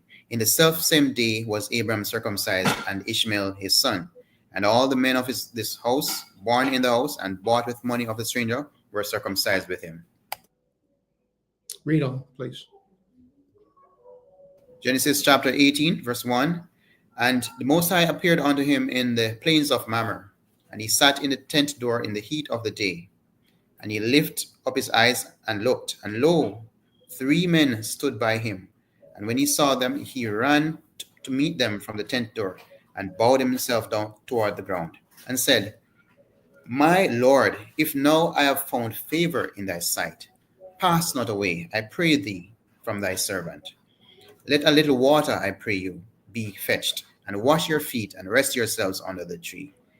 And I will fetch a morsel of bread, and comfort ye your hearts. After that you shall pass on, for therefore are you come to your servant. And they said, So do as thou hast said. And Abraham hastened in the tent unto Sarah, and said, Make ready quickly 3 measures of fine meal, knead it, and make cakes upon the earth. And Abraham ran unto the herd, and fetched a calf tender and good, and gave it unto a young man, and he hasted to dress it. And he took butter and milk, and the calf which he had dressed, and set it before them. And he stood by them under the tree, and they did eat. All right, we're going to stop there. My neighbors, this is why when I'm in the city, things don't work out the same. See, when I'm down Georgia, we ain't got no neighbors. The nearest neighbor, whatever they're doing, wouldn't bother us, wouldn't affect us. But something going next door in the house where they sound like they're having some kind of party or music, and it's really, really loud. And I don't know if you guys can hear it through the speakers. So I'm going to get away from that for a minute. And let's just, when we come back next week, we'll pick up on 18:1. So let's address any questions we have. Brother Asa, I really appreciate you reading for me. Thank you for your help and your participation. So are there any questions or comments, family, that we need to address?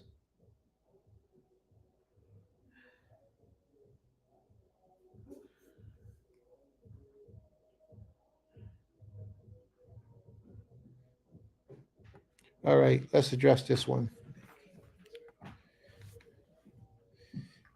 I saw the documentary. Many fled and was begging not to be sent back. Okay, I don't know what that's in reference to. Maybe you can let me know. I had a friend who was circumcised. She believed it was cleaner and it prevented promiscuity. All right. Oh, I see what you're saying. Okay. Yeah. So a lot of women were circumcised. And if you think about it, if the clitoris was removed, then it's very little stimulation they would get in that area. So if they wasn't being stimulated, then yes, it would cut down a lot on promiscuity. You know, people getting, as we say today, horny and excited sexually. That would really cut down a lot of it. My wife says, I seen a movie that I believe was based on truth, that some African villages sued together the woman until marriage, and it was the husband's duty to cut the thread before intercourse, extremely painful. Wow. Wow. Is it possible that a new spirit came from our father Abraham too? That's exactly correct. Though he was righteous before, absolutely. Absolutely. He was elevated. He was elevated. Do we have qualified persons to perform circumcision among us? Yes, we do. We have a lot of qualified people among us to perform circumcisions, but the best thing you can do if you're interested is get those people's attention early. We have a whole group, maybe three different sects of groups in New York that I'm familiar with. And if we have to put a word out to find others, we will. All right. May the Most High be praised. Are there any other comments, family? Please forgive me for the noise in the background. I'm gonna have a talk with the brother. Hopefully, Creator willing, if I get time, I'll get a brother a call and let him know, Saturdays not to do what it is that I'm hearing right now. And it's really loud on my end. I don't know if it's that loud on your end, but it's really penetrating right now. How many covenants has the Most High established so far? Well, we have the fruit, be fruitful and multiply. We have the rainbow in the sky, and then we have 2 covenants with Abraham, so maybe 4. Sister Anita is saying that they can't hear it. Okay, y'all can't hear it. Okay, then we'll go on. Brother Asa. All right, we can go on. I thought y'all heard it too, but it's really loud on my end. I can bear the noise and I'll just ignore it. Yeah, you can hear the music, Sister Ornette?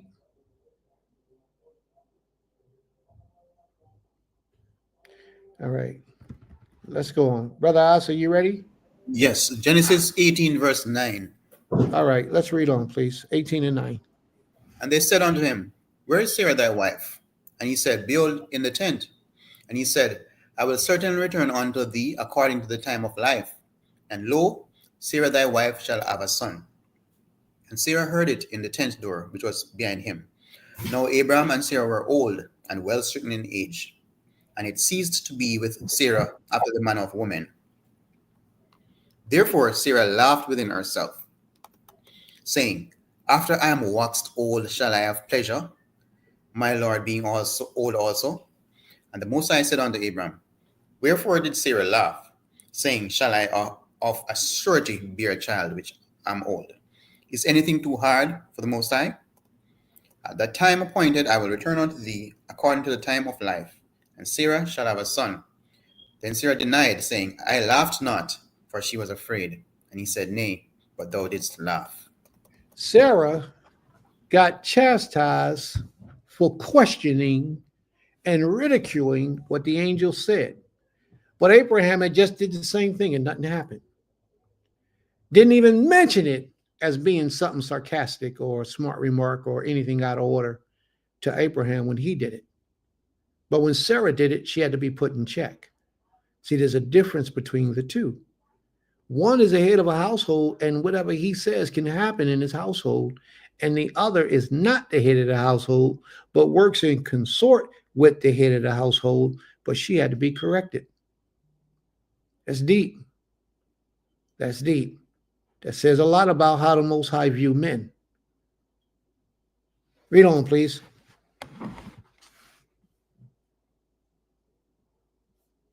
Genesis 18, verse 16. And the men rose up from thence and looked toward Sodom. And Abram went with them to bring them on the way. And the Most High said, Shall I hide from Abram that which thing I do, seeing that Abram shall surely become a great and mighty nation, and all the nations of the earth shall be blessed in him? For I know him, that he will command his children and his household after him, and they shall keep the way of the Most High, to do justice and judgment, that the Most High may bring upon Abram that which he hath spoken of him. So these men that came representing the Almighty came with a mission, came with a plan. They had something that they had to do. So for them to come and stop off to Abram was just a sign of respect. That's all. It was the angels, the angelic hosts, showing a sign of respect to Abram. And then the Most High says, should I hide this from Abram? Nah, he my man. I'm going to let him know what I'm about to do. Read on, please. Verse 20. And the Most High said, Because the cry of Sodom and Gomorrah is great, and because their sin is very grievous, I will go down now and see whether they have done altogether according to the cry of it, which is come unto me. And if not, I will know. And the men turned their faces from thence and went toward Sodom. But Abraham stood yet before the Most High. And Abraham drew near and said, Wilt thou also destroy the righteous with the wicked? Peradventure there be 50 righteous within the city. Wilt thou also destroy and not spare the place for the 50 righteous that are therein? And you know the Most High is most merciful. Most merciful. And Abram knew how to get the attention of the Creator to try to win his favor, because Abram didn't want to see his people die. And Abram also knew that his nephew was down there. So he tried to work out a plan with the Creator in a way that he could reserve. Remember, because he just saved all those people from Shadaloma when he attacked in 14. This is the nation that he's talking about right now, that the Most High is saying their wickedness has excelled up into the heavens. Read on, please, and let's see. Genesis 18, verse 25. That be far from thee to do after this manner, to slay the righteous with the wicked, and that the righteous should be as the wicked. That be far from thee. Shall not the judge of all the earth do right? And the Most High said, If I find in Sodom 50 righteous within the city, then I will spare all the place of their sakes. And Abraham If I answered, find 50 righteous within the city, then I will spare all those people because of that 50 righteous. Do you think if the Most High said that today in America, that he will find 50 righteous men? Can you phantom in your mind at least 50 righteous men that you know, in your opinion, based on your own understanding of righteousness? Can you find 50? Can you find 10?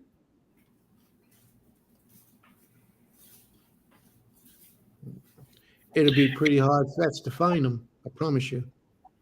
Pretty hard. And I'm not talking about perfect. Again, remember, I'm not talking about perfect. I'm just talking about people who are truly striving to be righteous before the Almighty. Everybody got their own thing. Read on, please. verse 29. And he spake unto him yet again, and said, Peradventure there shall be 40 found there. And he said, I will not do it for the 40's sake. And he said unto him, Oh, let not the Most High be angry, and I will speak. Peradventure there shall be 30 be found there. And he said, I will not do it if I find 30 there. And he said, Behold, now I have taken upon me to speak unto Elohim. Peradventure there shall be 20 found there. And he said, I will not destroy it for 20's sake. The Most High was confident in what he was saying. He started off with 50 and now he's on 20. He says, I won't do it if there's 20 righteous men there. Before we read on, I wanted to comment on what my brother just put in here. Shabbat Shalom, my brother, Yosef. Shabbat Shalom. And what he put in was that during his circumcision for his son, he had to go buy a kit because the so-called Mohel only wanted to do it for their community. He says, I didn't know that the kit would be there one time because Zechariah's 8th birthday fell on a Friday. Okay, I don't understand what you're saying. He says, I didn't know that the kit would be there one time. I think he's saying that he didn't know that the kit would only be used one time. Kenanayu was circumcised in Georgia by a Mohel where Zechariah, here in New York, could so after doing the research to study, I did what was commanded. May the Most High be praised. I need you to clean it up for me, brother. What I'm trying to find out is if you bought the kit, but you only used it one time. Is that right?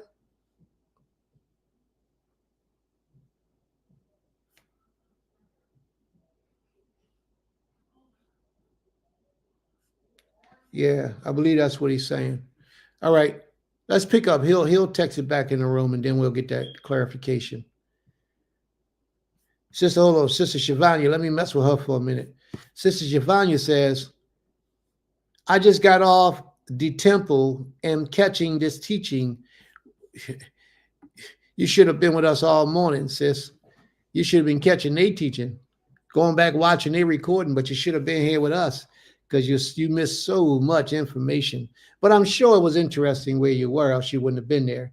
I pray that you have gotten something out of it that you could take with you to help educate you and edify you in your way of life. May the Most High be praised. But welcome, my sister. Shabbat Shalom.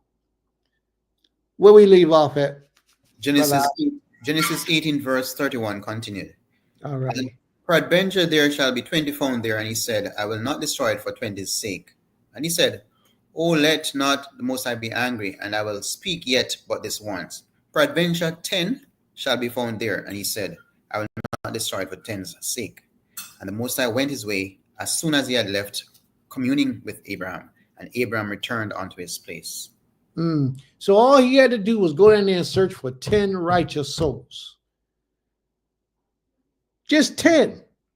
And who would those 10 be? Lot, Lot's wife, Lot's 2 sons. That's only 4. Who else would those 10 be?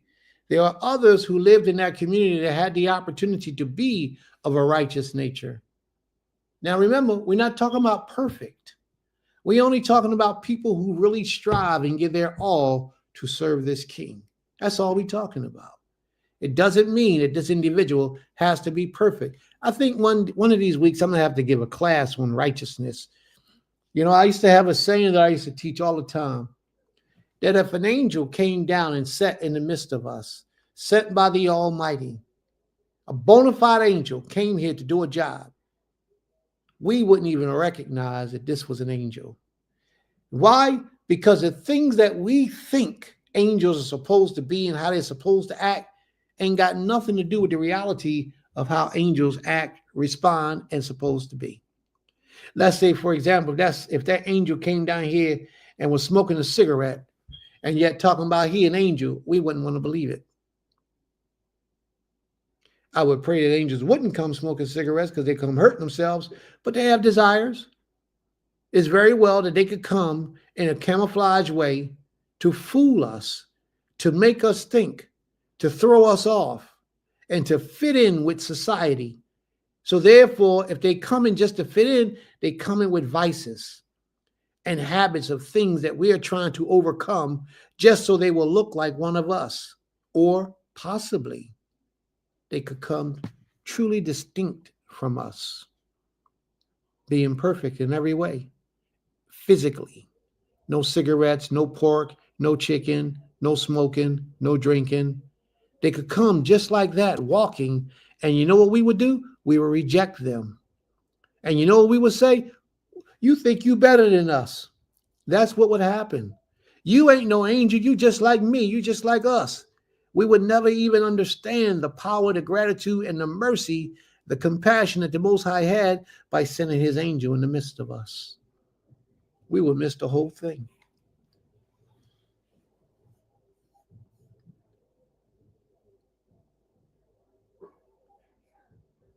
We will miss the whole blessing of the Most High.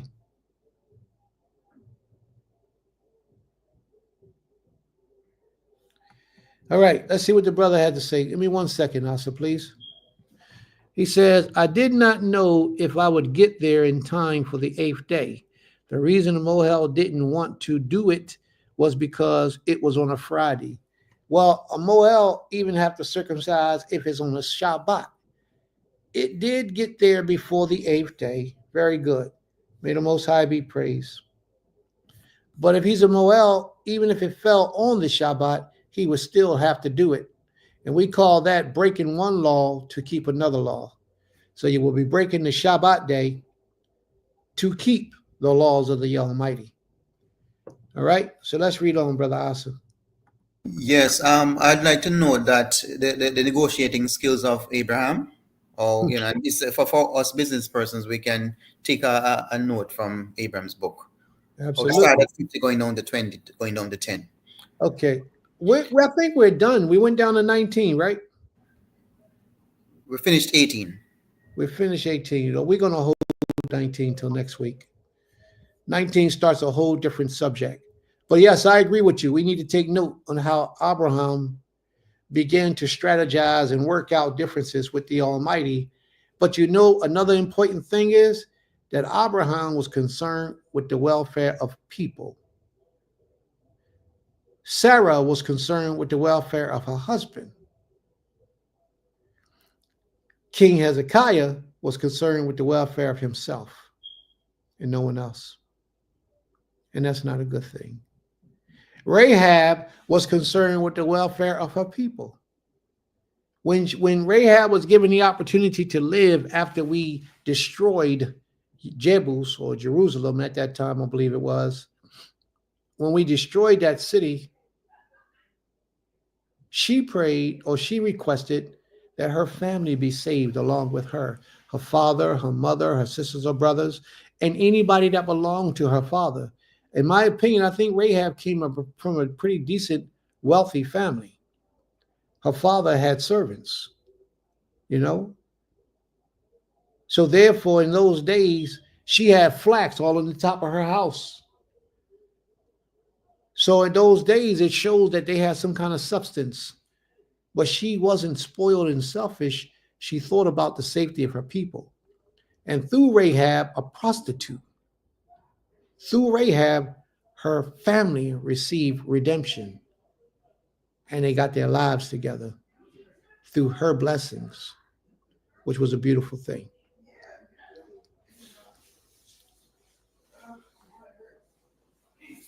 All right.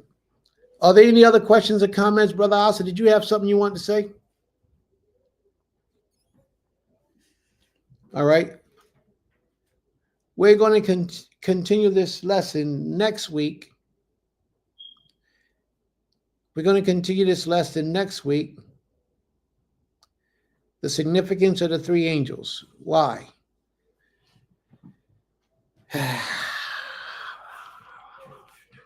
All right. Two angels went down into Sodom and Gomorrah. And we'll read that next week. Whereas one angel stayed back and was like a walkie-talkie for the Almighty and Abraham to have conversation. You see what I'm saying? One of them stayed back and communed with Abraham and spoke the words of the Creator to deliver them to Abraham, and Abraham spoke to him, and he relayed the message back and forth so that the Most High could understand what was taking place. Oh, so things could be understood in Abram's direction, what was taking place. So that was the purpose of the three. Two went down into Sodom and Gomorrah to bring hell, to see if they was worthy of death. Remember, it takes two witnesses to determine if a matter is established. And a death penalty is a matter that needs to be established. So two witnesses went down into Sodom and Gomorrah. One stayed on the mountaintop with our father Abraham. And he talked to him and he talked back to, but they all three was angels.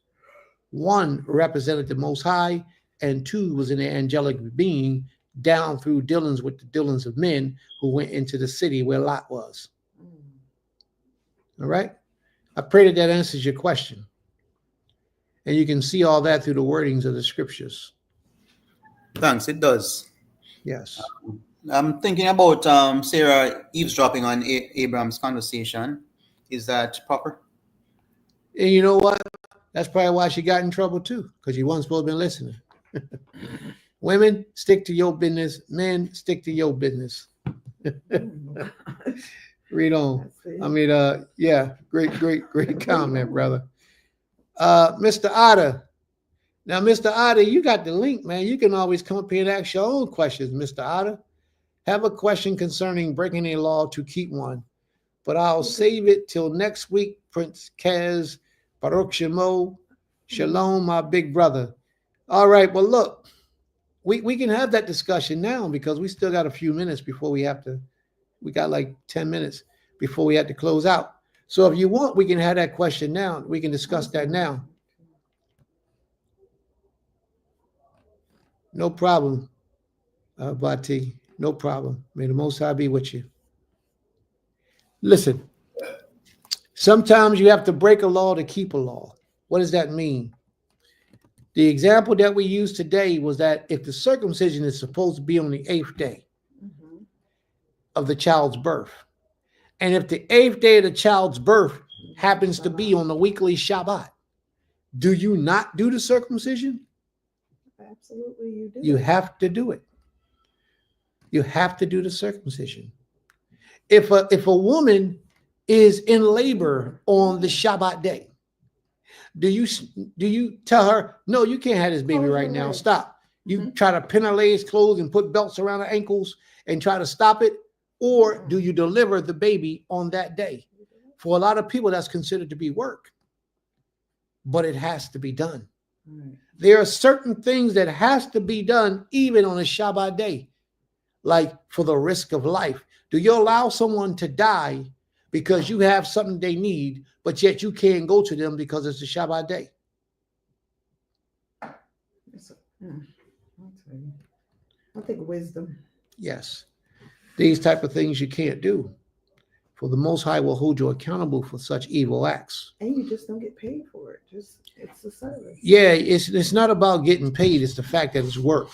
No, but some people will be like, they won't do it because they won't be able to get paid.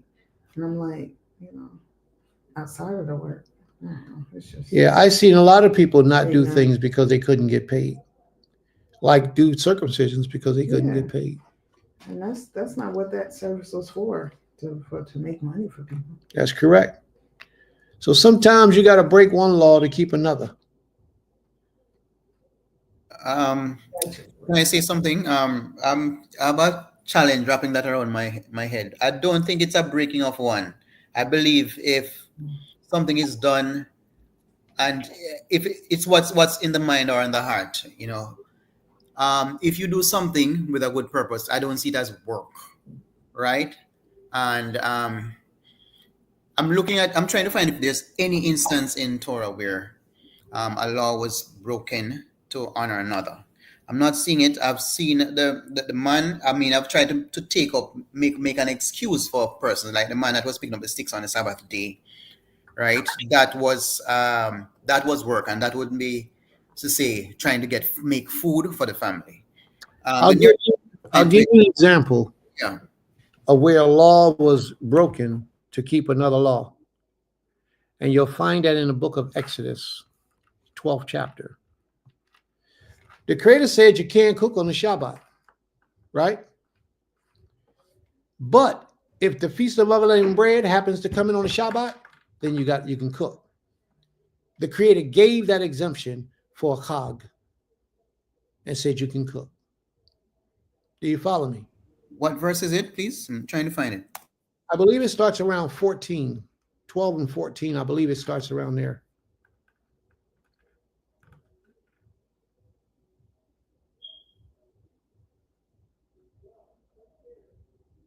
she's not in practice anymore.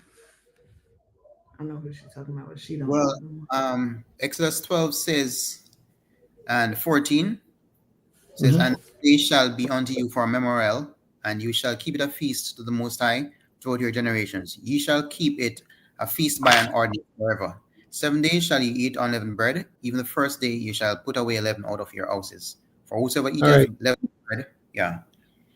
The problem that you're having is you're reading the English. All right. When Oh, it says you have to keep, no, it's fine. It's fine. Let me pull it up.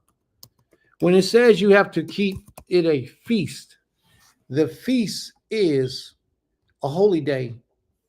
It's allowed on in this particular chapter where we're reading. It's going to tell us how we are to keep this feast, and then it's going to say something about except what it is that a man needs to eat.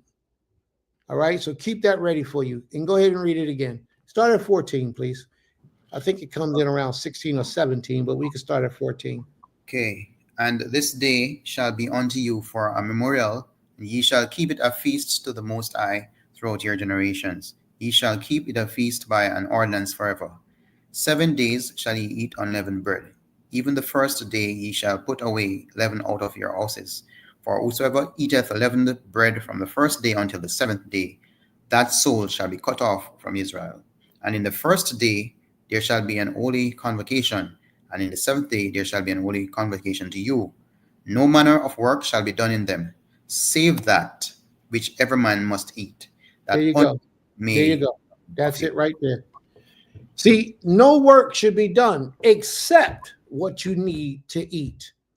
This was a holy day, and we already knew that on the Shabbat day we could not cook. But here, because it's a cog, the Creator says, I know it's a holy day, but now you can cook on this holy day. And that's exactly what it's saying. But what everyone needs to eat, that alone may be prepared for you. And that's what that's explanation. In so many words, that's exactly what it's saying for us. That when that holy day comes around, because it's a holy day, it's all right because it's a chag. And on that chag, you can cook.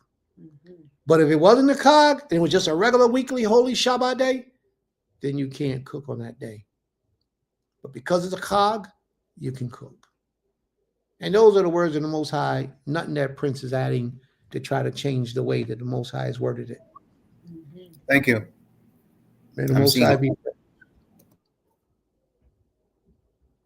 Are there any other questions or comments, family? But Brother Asa, I got to give it to you, bro. I appreciate you saying I need to see it in the law. Please explain it to me verbatim, how it's present in the law, so I'll know that this is what the Most High has for us to do. Sometimes, brother, things that you need to do won't be in the law. You won't see it. But it doesn't mean that you have to do it. You understand what I'm saying? Like what I brought about earlier, the circumcision. The Creator said for us to circumcise, but it didn't tell us in the law how to circumcise. He only says circumcise the foreskin of the penis of all your males. But he didn't say take out a knife, hold the blade, get the anesthetics, the anesthesias, lift the skin, pull. He didn't tell us, he didn't give us directions how to do it, but he said do it. So this is what I'm saying. Certain things will not be present in the law, but you have to do it. You follow me?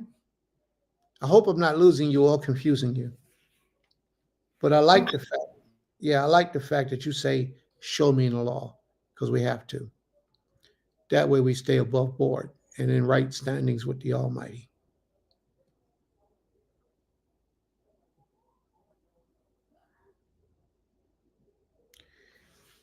Mr. Otter, I don't understand what you're saying, Mr. Otter.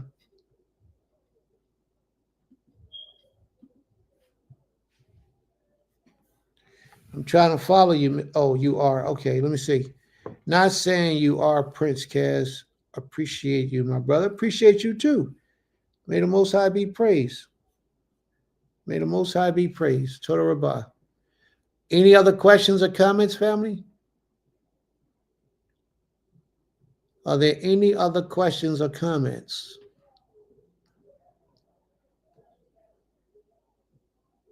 Oh, you said I'm not saying my own words. Okay, Toda. Appreciate that. Appreciate that. So, family, before we close this out, if you haven't liked, can you go like it? If you haven't shared it, can you go share it? You know, this is how we get to grow. All of our brothers and sisters, we all got to help each other so that we can grow, because there's a lot of people out here that we need to reach. We need to meet. We need to talk to. And we got a lot of people that come every week that don't say one thing. So you never know who you're teaching. You never know who's learning from you. And it doesn't affect me that I hear my teachings somewhere else, because they're not my teachings. They're the Creator's teachings. All glory and praise go to the Most High. So I don't care. It'd be a lot of spiritual leaders in the room listening. A lot of students go back and argue with their teachers about something they heard Prince say. I'm not afraid of any of those things. Do it. Bring it. Let it out. Speak it. Because that's why we're teaching it today, so that you can go test it and see if it works. We're building families one soul at a time, directing them back in the ways of the Almighty. And I pray that you all understand that. If you heard something today that was good for your usage, that will help you get closer to the Creator, please let us know, because that's what we're here for. That's what we're here for. All right? Yeah. It's that time. Ooh, It's that time. we're at 300 subscribers. Great. It's that time, family. And who do we have that's going to close us out in prayer today? I can. Unless somebody else Who? does. I said I can unless somebody else does. Who do we have that's going to close us out in prayer today? Anyone? Any volunteers? All right, let's go. You said you want it? All right.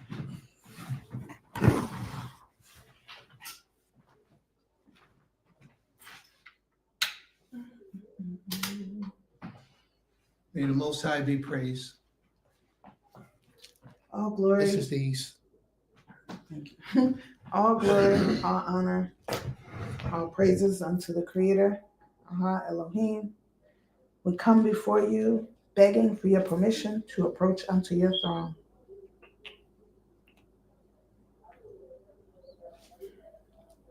O most holy one, one who possesses all, knows all, bees all. We are grateful, O Creator, for allowing us to come before you. Please, O Most High, forgive us for any uncleanliness that you may have found within us. Most High, we thank you for this beautiful Shabbat day.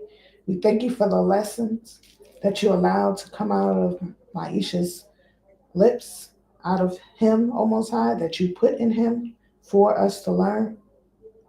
Most High, we thank you for the audience, the readers. We thank you for all those that are here to actually hear and go and do what was taught. To be able to take from what was taught your words, O Most High, but through your servant, O Creator.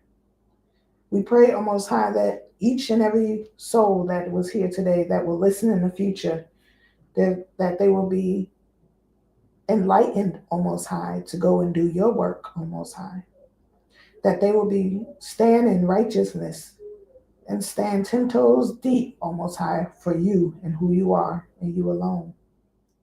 Most High, we thank you for opening up our eyes and our hearts. We thank you for bringing us out of the darkness, O Most High, to be set apart, to be a light to others. Most High, we ask that you be with Yeshua in the four corners of the earth. We ask, O Most High, that you be with all those who are in the prison houses unjustly, who are in the sick beds, O Creator, all those who are unsheltered, O Most High, the fatherless and the widow.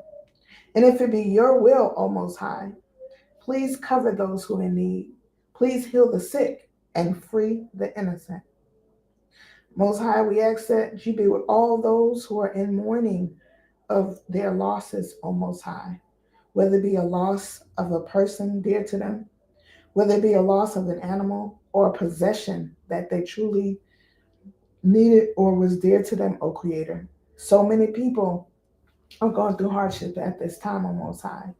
Please cover those who are in need, O Most High, at this time from the fires in California, O Creator. So many people lost their homes, lost so many valuable possessions, material possessions, family heirlooms, all type of things that were lost, O Creator. If it be your will, O Most High, give them what they need to endure through this time, O Most High. Most High, be with the spirits that have gone from this earth. Allow them to be in the place that you have already set aside for them, O Most High. And allow us who are on earth, O Most High, to freely let them go, O Creator, so that they may no longer be in limbo of where they're supposed to be. Most High, I thank you for the opportunity to come before you once again on behalf of my people, my brothers and sisters, O Most High. I thank you for all that you have done, all that you will do, and I thank you for your mercy. I thank you for your patience. I thank you for your compassion, your forgiveness. And I pray that you place that in all of us, O Creator, and we remember who you are so that we can remember who we're supposed to be. Most High, in your everlasting name, we give honor. We pay homage unto you and you alone. We all say, Toda Rabbah, Most High. Toda Abi, Toda Rabbah, Salah. Hold up, family. I got something I want to talk about. I want to talk about something real quick before we go. We're still recording. We got 2,100 people still in the room, so let's talk. This is what I wanted to talk about. I wanted to bring it up earlier, but it was really no way for me to bring it up earlier. So if you just bear with me for a few moments, but I need an exchange of information from everybody. I don't want to be the talker. I want to be the talker. I have to be the talker to initiate it, but I like to get your opinion on things. Okay? What I've been noticing is a lot of people are passing away. A lot of people are passing away. And quietly, unbeknownst to us, this was all a part of the plan. They initiated this plan several years ago, like 4 years ago. And y'all know what I'm talking about. They initiated that plan. But that thing that they initiated then is now starting to catch up to us. And a lot of people are now feeling the effects of what they initiated 4 years ago and put in place, and they're falling off. I heard about this young lady the other day who died of an aneurysm in her brain. That's when your brain does whatever. You have a stroke in the brain, basically, shuts down. And she died. My first question was, did she? And the answer was yes. I had a brother just the other day that I spoke about earlier in the first half of class. Gosh, he had a brain dead. His brain just collapsed on him, seized up. And he said ever since he went out, he told my uncle that ever since he went out and did that thing that they made a requirement, his health has been failing. And now he's dead. Now he's gone. So Creator willing, one day this week, they'll be having his funeral. But I know several people, and a lot of them were older people, that have trusted in that system and adhered to the words of those people. They are no longer here with us today. I know some that trusted in those people and began to have strokes and heart attacks and collapsing in the street, and all types of things have been taking place as a result of what we allow them to do to us. On another note, something else is happening in the earth that I don't think we are really focusing and paying attention on. It's like we're in a different dimension of time. Time and space don't equal the same as it used to. Time is going by so fast, but what you got achieved in your day is almost like you didn't have enough time in your day to complete everything you had to do.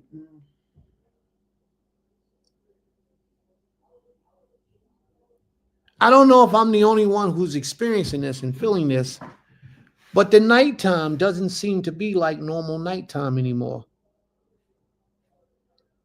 When the sun goes down, over the course of darkness until the next sunrise, doesn't appear to be the same thing like it used to be many years, at least most of my life. We are in some type of time warp, or something is going on that's slipping our conscious mind, that's being done to us, and we have no idea. I can feel it in my energy in my life. Something is going on with us. Now, since Prince has mentioned it, maybe very soon they will reveal it. Something's happening. And with all these fires going on in all these different states, what's up with that? What is that all about? And I mean, right now there's a fire. It ain't no little, they got 3 cities on fire right now that I'm aware of in California. 3 cities on fire. Right. What is that about? Major cities too. And I was watching this thing this morning, and it said that last year, State Farm, the insurance company, started pulling back from insurances in California. Last year. Like they knew. They said that they stopped it because in the state of California, in that area, in the rural cities, they stopped removing the brush from the streets. You know, the tree, broken limbs, recycled stuff. They stopped doing it. So State Farm got wind of that. Supposedly, from what I read on the documentary, I think I shared it on my Facebook page. State Farm stopped insuring because it was a high risk area now. And now all of a sudden, all that whole area is on fire. They're all burning up. Now, either somebody put them down with something, right, or they got some great men on their team that works with them that just happened to know and see the signs and was prevented. There's a lot going on, family. I'm telling you, there's a lot more going on than you think and you see. And think about this for a second. Also, this is something else I was thinking about. They're really pushing, and I mean, they're pushing hard. You see it all over the internet, all the television shows, all over the place. They're pushing this agenda right now of aliens.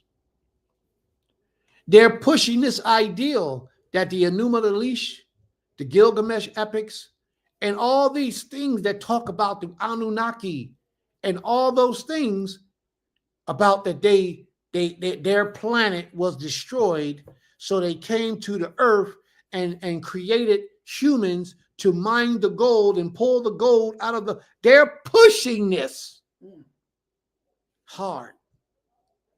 And a lot of us don't understand, but what they're doing is creating a new religion. And it's not even a new religion, it's an old ancient religion from ancient days. They're trying to enforce, put it in our minds that what we understand is not true and accurate, that it was something else from a long time ago. And a lot of us are gravitating toward it because they talk about a lot of things that's pertaining to Torah. And then they go off and put their own spin on it. This is nothing but another test. This is a sign of the time, family. The saints of the Most High will be being tested right now. Will you remain loyal to this king? Will you trust in the Almighty? Or do the Most High gotta not be able to trust you no more?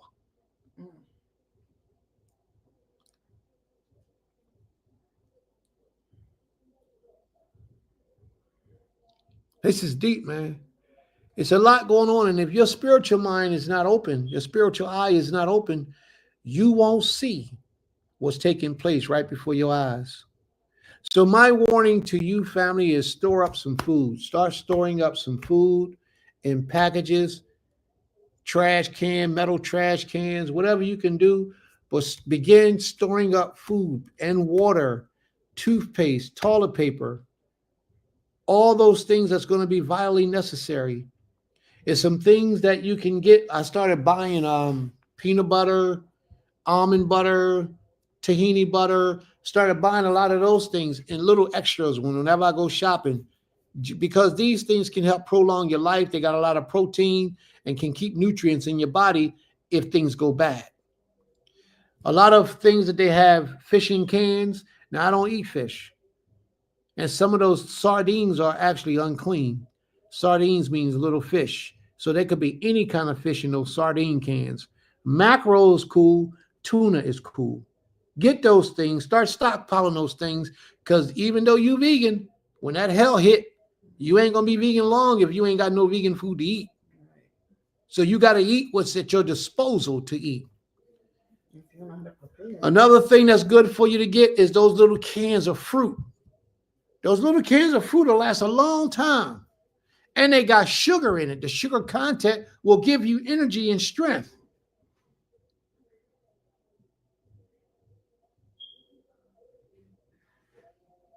You understand? The sugar content in those cans will help to give you some strength if need be. So you got to start preparing seeds and nuts and dried fruit. Absolutely. You got to start getting a surplus of these things and just have an extra around your house, because you never know when it's going to happen. When you go shopping, get yourself some extra water. Yep.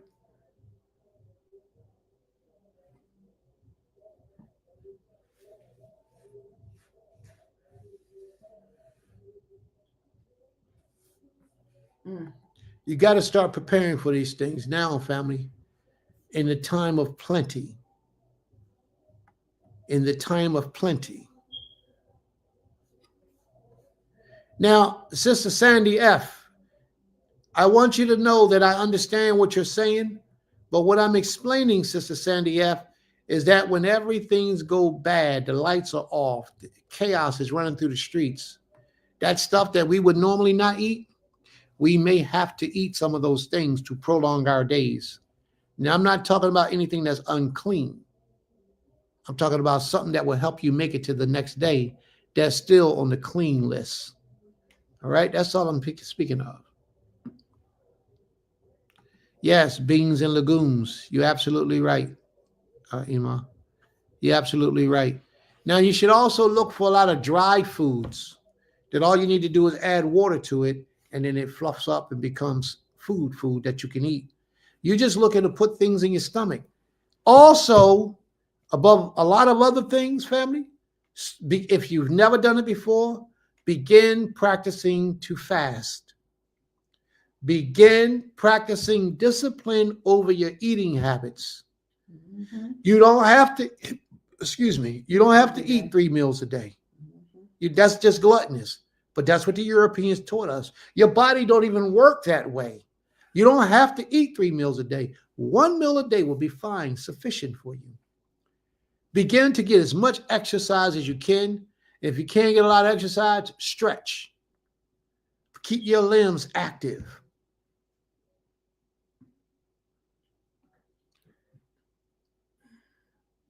There's a lot of things for you to think about, because we don't know when this is going to happen, but we do know it's going to happen. So we have a community in Sparta, Georgia, where we're doing our best to work together, to be together, to live together, to build together. And if you're interested in being a part of a community, let us know. If it is that you're not interested in being a part of the community, but you want to help the community, then there's ways that you can do that too. Okay? There's ways that you can do that too. Believe me, when all hell break loose, everybody going to look for somewhere to go. We can't stay in these cities. If you can make it to Georgia and you've been contributing to this community, we'll be here for you.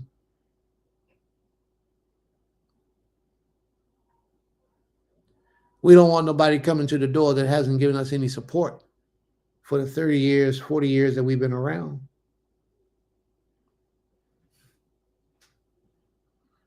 We have to get ready. Everybody's coming. Yes, we have to get ready. And it's best that you participate now as opposed to when to wait till the storms start. to start saying, Prince, I want to be a part of. No, you do it now. You do it now, because now is the time. And if you're an individual, moving as an individual, it's time to stop being an individual. Stop moving solo. That's funny, Sister TT, that you did. I talk to you about her? Didn't I ask you something about her? Mm-mm. No? Mm-mm. Oh, yeah. Yeah, I thought I did. Mhm. I thought I did. Yeah. All right. All right. Can you expound on what's needed to be a part of the community? First thing that's needed to be a part of the community is that you are actively seeking the favor of the Most High. Mm. That's the first thing that's needed. That you are actively seeking the favor of the Most High. And everything that's needed won't be discussed today, because certain things we have to keep to ourselves until we see who you are and how you're moving. But And everybody's needs are different. yes, we understand that we're not going to all agree on everything. We understand that. But that don't stop us from building community. We don't want people coming who can't follow instructions and orders, because it could cost you your life. And Sister TT, I think you should speak with my wife maybe later, or I might need to speak to Abba first and speak to him and see what he would have done. But yeah, y'all been in our spirit recently, and we've even had a conversation in reference to you two. So we'll talk about that later. But, and that's not to exclude anyone else. It's just a decree to put them on my mind, on my spirit. So I spoke to Maisha about it. But I need to speak to Abba and see where he's at with it. But yes, it's time we start doing things. It's time that we start building. I could speak with you.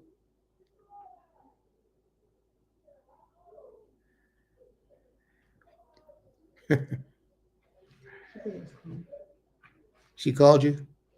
Okay. Have a conversation with Maisha when you get a chance, please. Yes.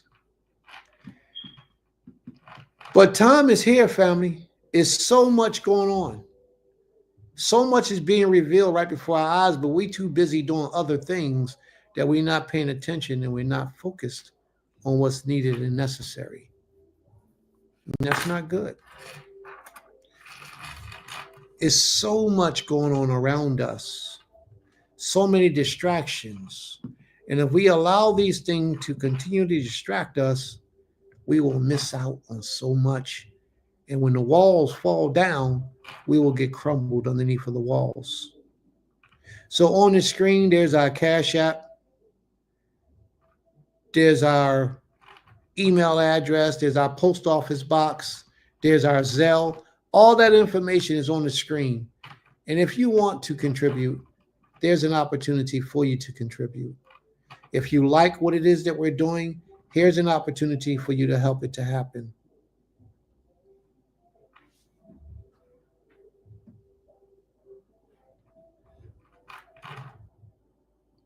Thank you, Sister Sandy, for your commitment and your contributions. We have a whole school, family, where we teach our youth. That's the first beginning process of building a community, building a nation.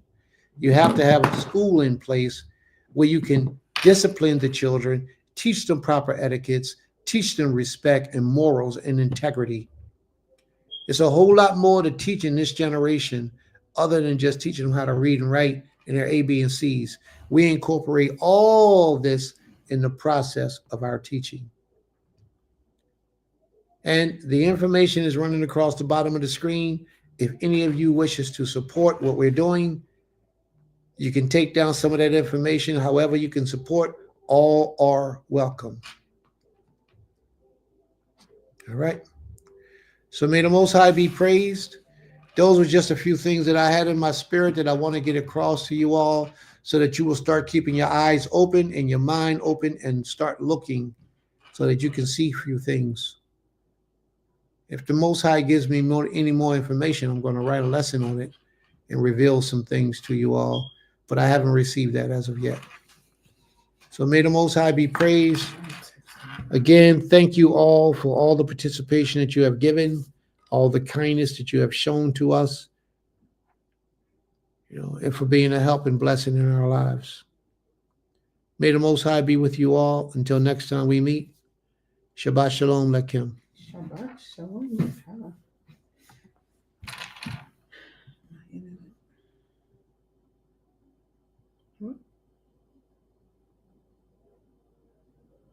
What's she talking about? Let me end it. Okay. Torah. Shalom. Shalom.